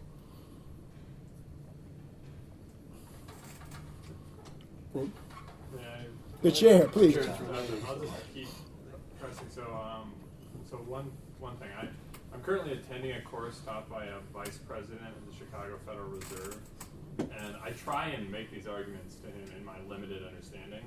And so one thing I asked him about, doesn't the Federal Reserve have a mandate for full employment? They do. And then They he have two. pointed me to the Humphrey Hawkins. That's right. That's where it comes from.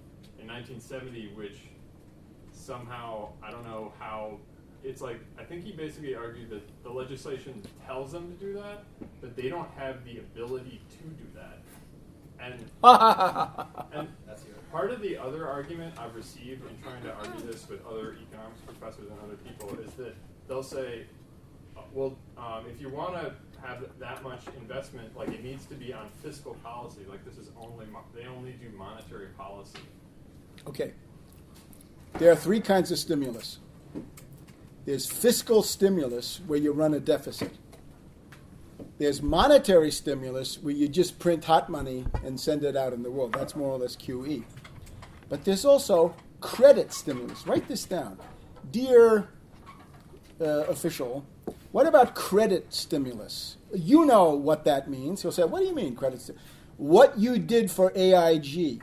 They created these things called Maiden Lane. It's a little street by the New York Fed. Maiden Lane was several trillion of money power, right, lending power, that the Federal Reserve created to save AIG. So a credit stimulus is you create a lending facility, a new window, which has a very specific purpose. And in the course of the crisis of 2008-2009, they created this in a number of forms. The 27 trillion was expressed in different kinds of credit windows. For example, they had the TAF. There was the auction facility. The TAF, the TALF, TAFI, Term Auction Facility. The TALF was another one. They had Primary Treasury Dealer Credit Facility. these are all written up in Surviving the Cataclysm. Maybe somebody wants to find the page and read them off, because it's an amazing list. Maiden Lane for AIG. In other words, if you were a zombie banker, if you were a hedge fund hyena, if you were a money market fund, remember that thing about breaking the buck? When certain critical kinds of mutual funds, money market funds went below $1, that was a huge event. Just read them off. Oh, okay. Okay, so there's TAS. Primary credit discount, $110 billion. Primary dealer, $147 billion. ABCP liquidity, $152 billion. AIG got $60 billion. Net portfolio CP funding is $1.8 trillion. Maiden Lane, which you were talking about, $29 billion. Maiden Lane 2, AIG, 22. Maiden Lane 3, AIG, $30 billion. Term securities lending, $250 billion. Term auction facility, $900 billion.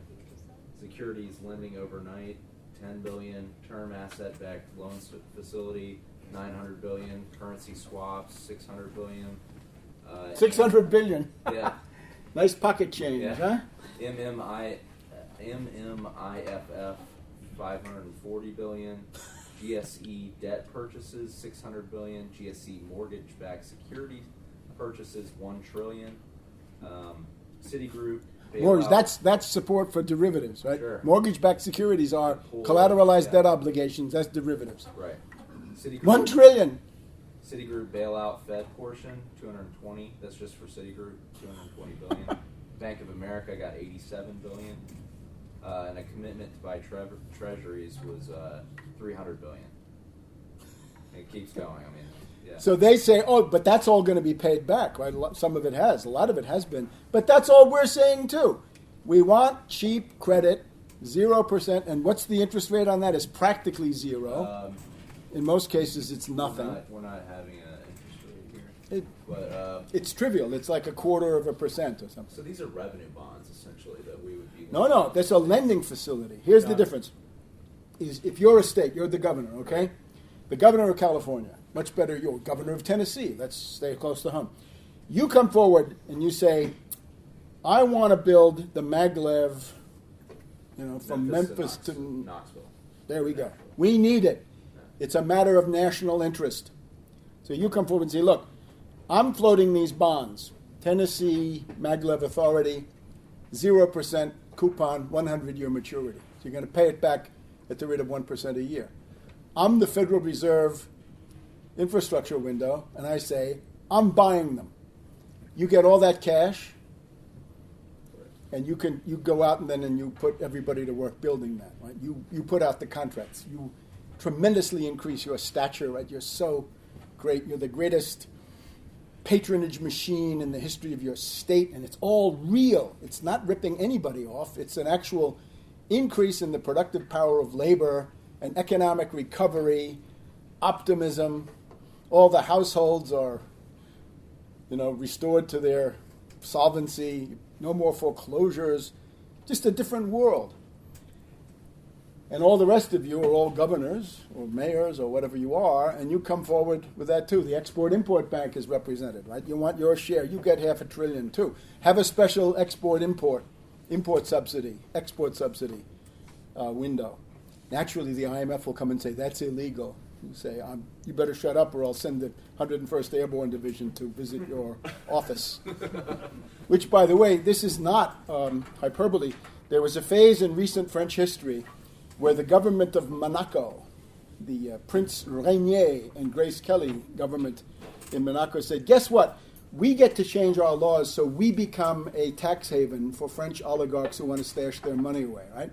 Depardieu would not have gone to Moscow. He would have said, oh, I can send my money to Monaco and live high on the hog.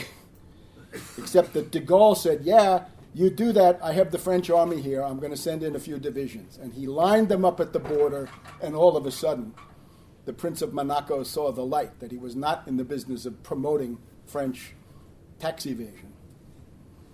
So that's for the IMF, right?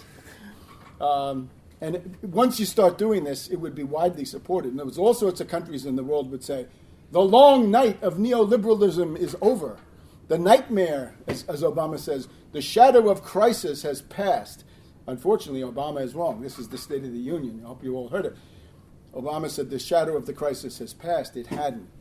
But I want to go back. I want you to put this guy on the spot. Why not a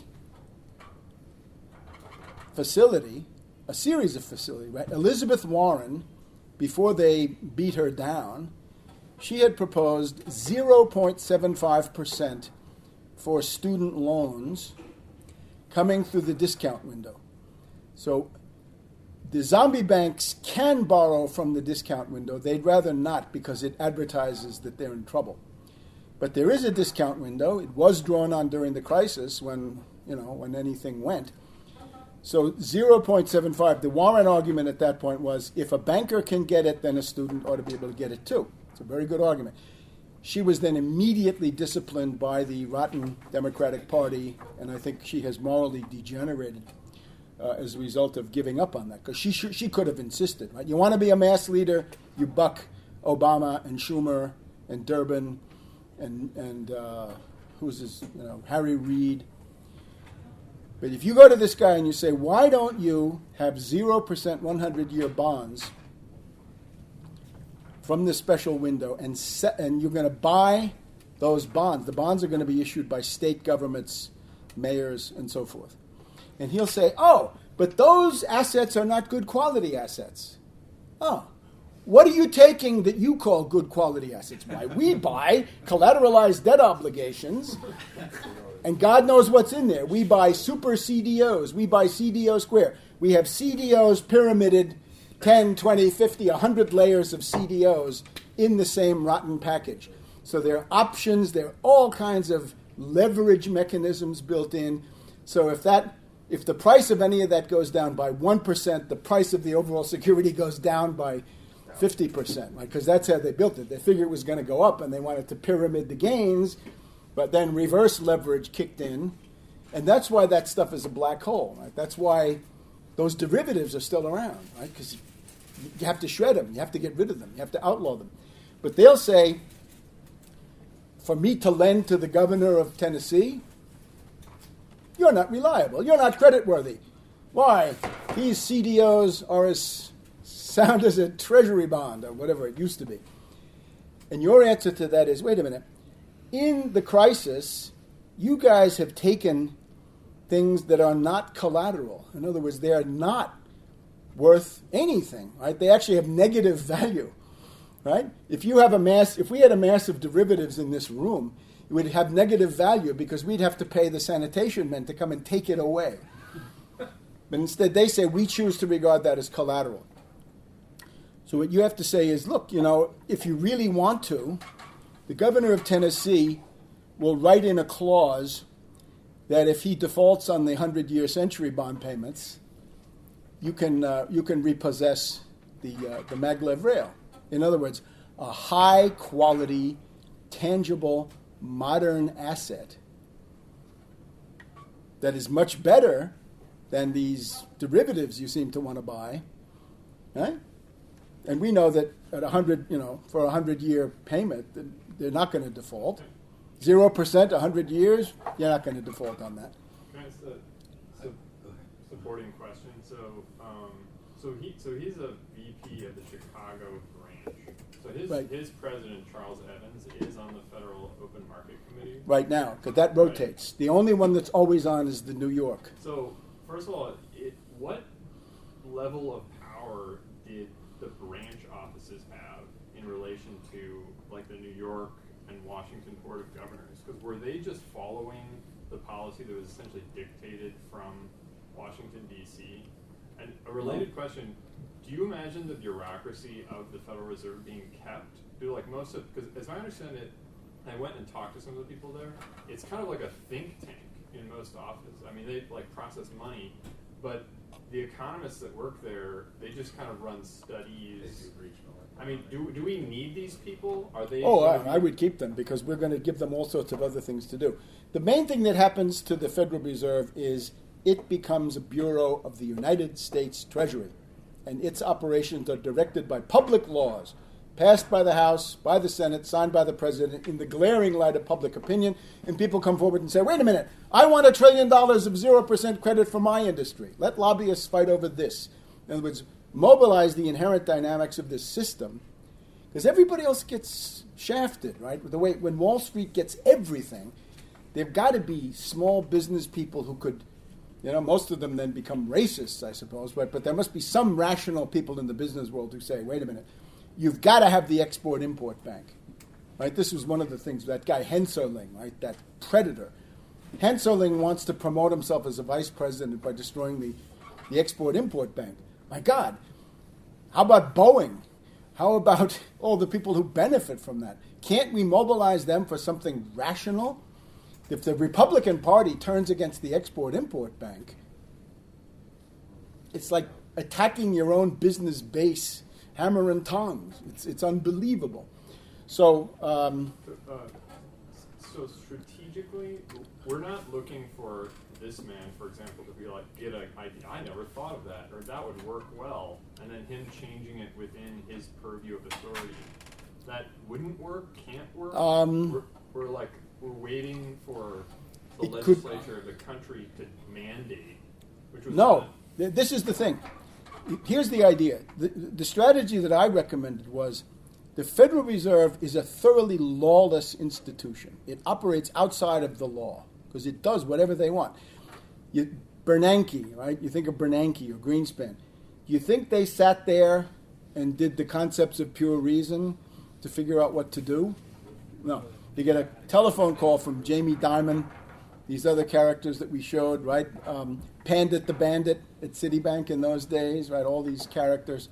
Blankfein. Hank Paulson is on the board of my school. A criminal.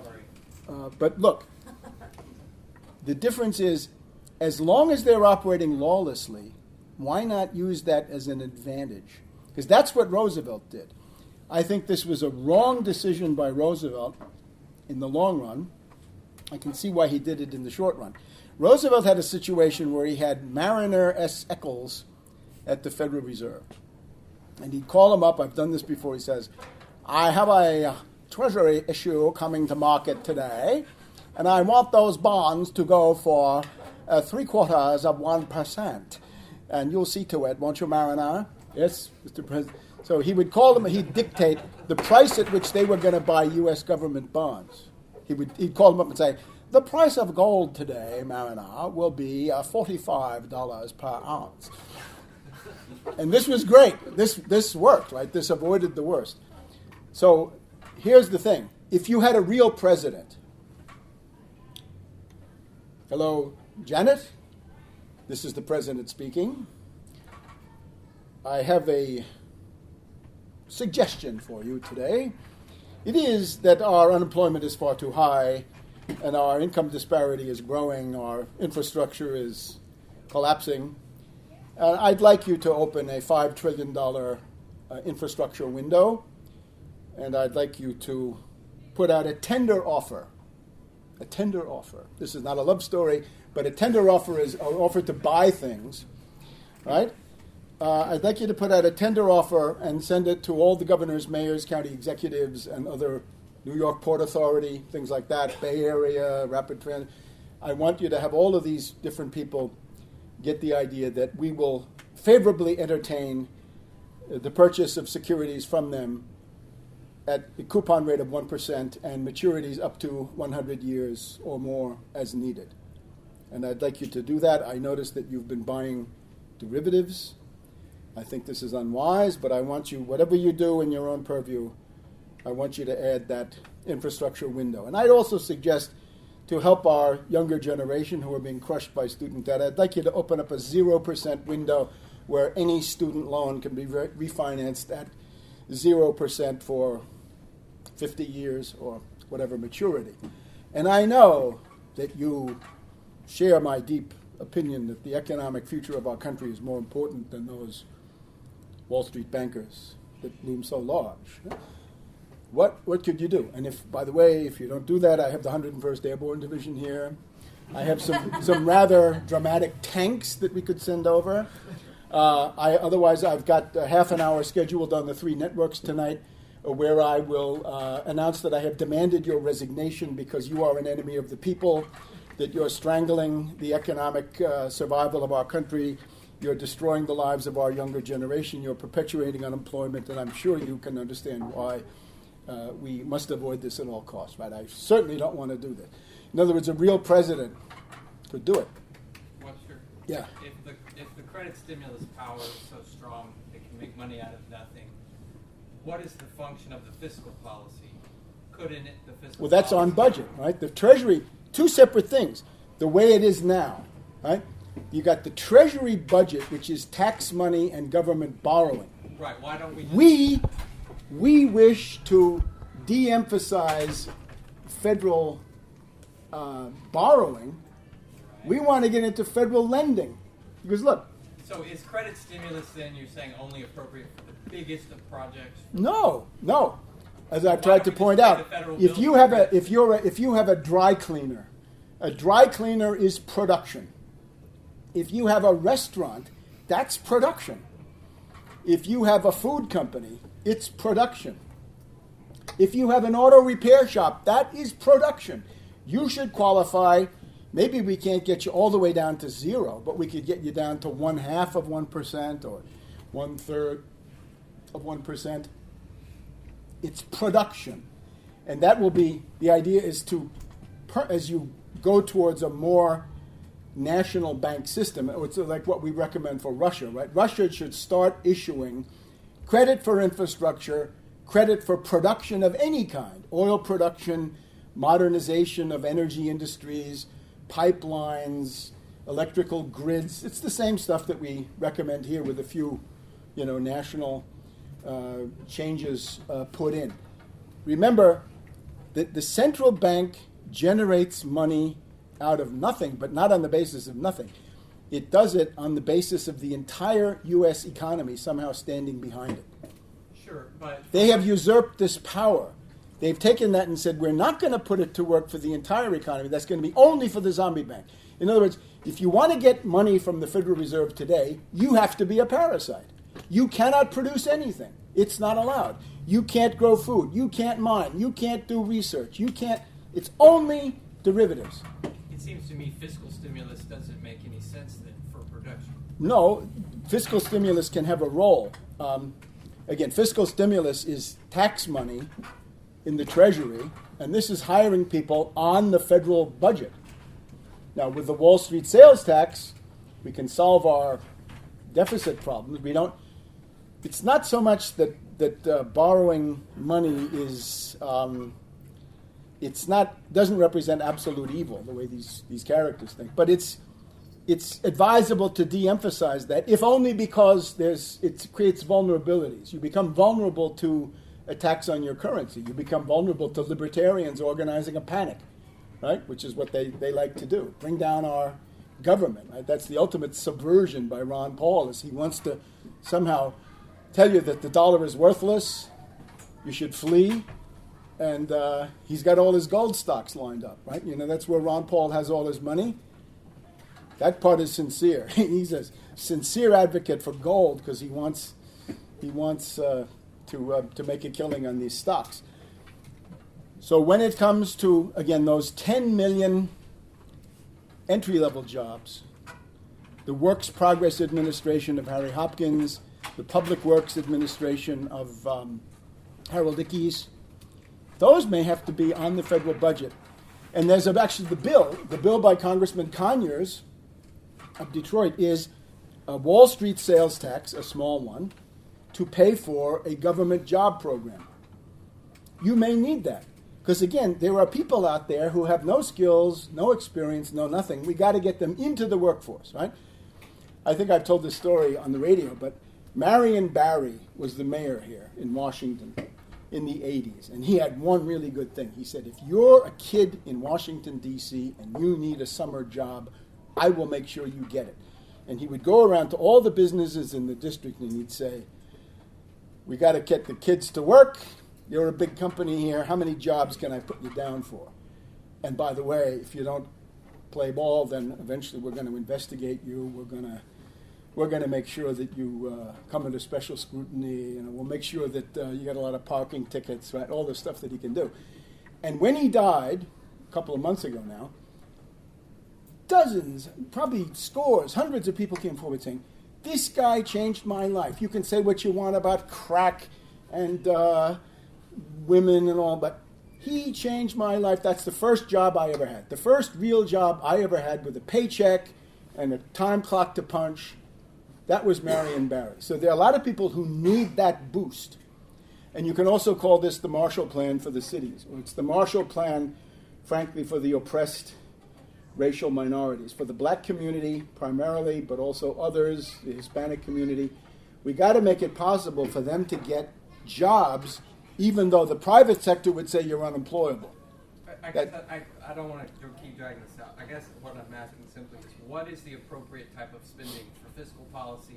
What is the appropriate type of spending for The Treasury budget includes pensions, health and human services, defense, interstate commerce. Some projects have to be built by government. Sometimes that's what you need. But the Federal Reserve part is anything that comes from the purview of the states, the cities, the counties, the regional authorities, and also anything with the private sector, right?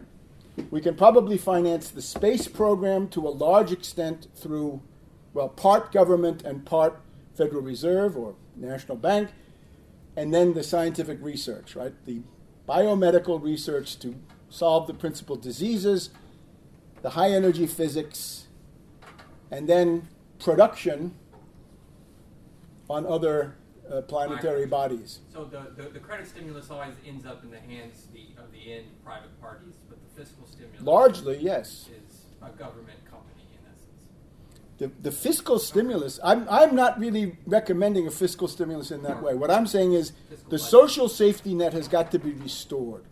Fired government workers, and remember, when you're talking about the Wall Street sales tax, half is for the U.S. Treasury, half goes to the states. So the states get their fiscal situation. Maryland will not have to shut down schools in Montgomery County. The access to above all, the California university system must be restored. So we've got to lower that tuition. We've got to increase payments by the states to education and other things. Some of the highway stuff can go in there. Inspections that have been neglected. Right? No more mad cow disease, no more bridges falling down on the interstates, all that. And some of those functions have to remain. Defense, above all, we want to deprivatize. No more contractors. Those should be part of a standing army or whatever army you're going to have. That should be controlled by the federal government. The states get a lot of benefits. But the big economic activity, a very large part is this national bank lending out trillions of dollars for the national priorities with the help of the state. And let's use the fact that you have a federal system. We have a federal system. Let's use it. Let's make the governors important. Let's make them potentates dispensing jobs.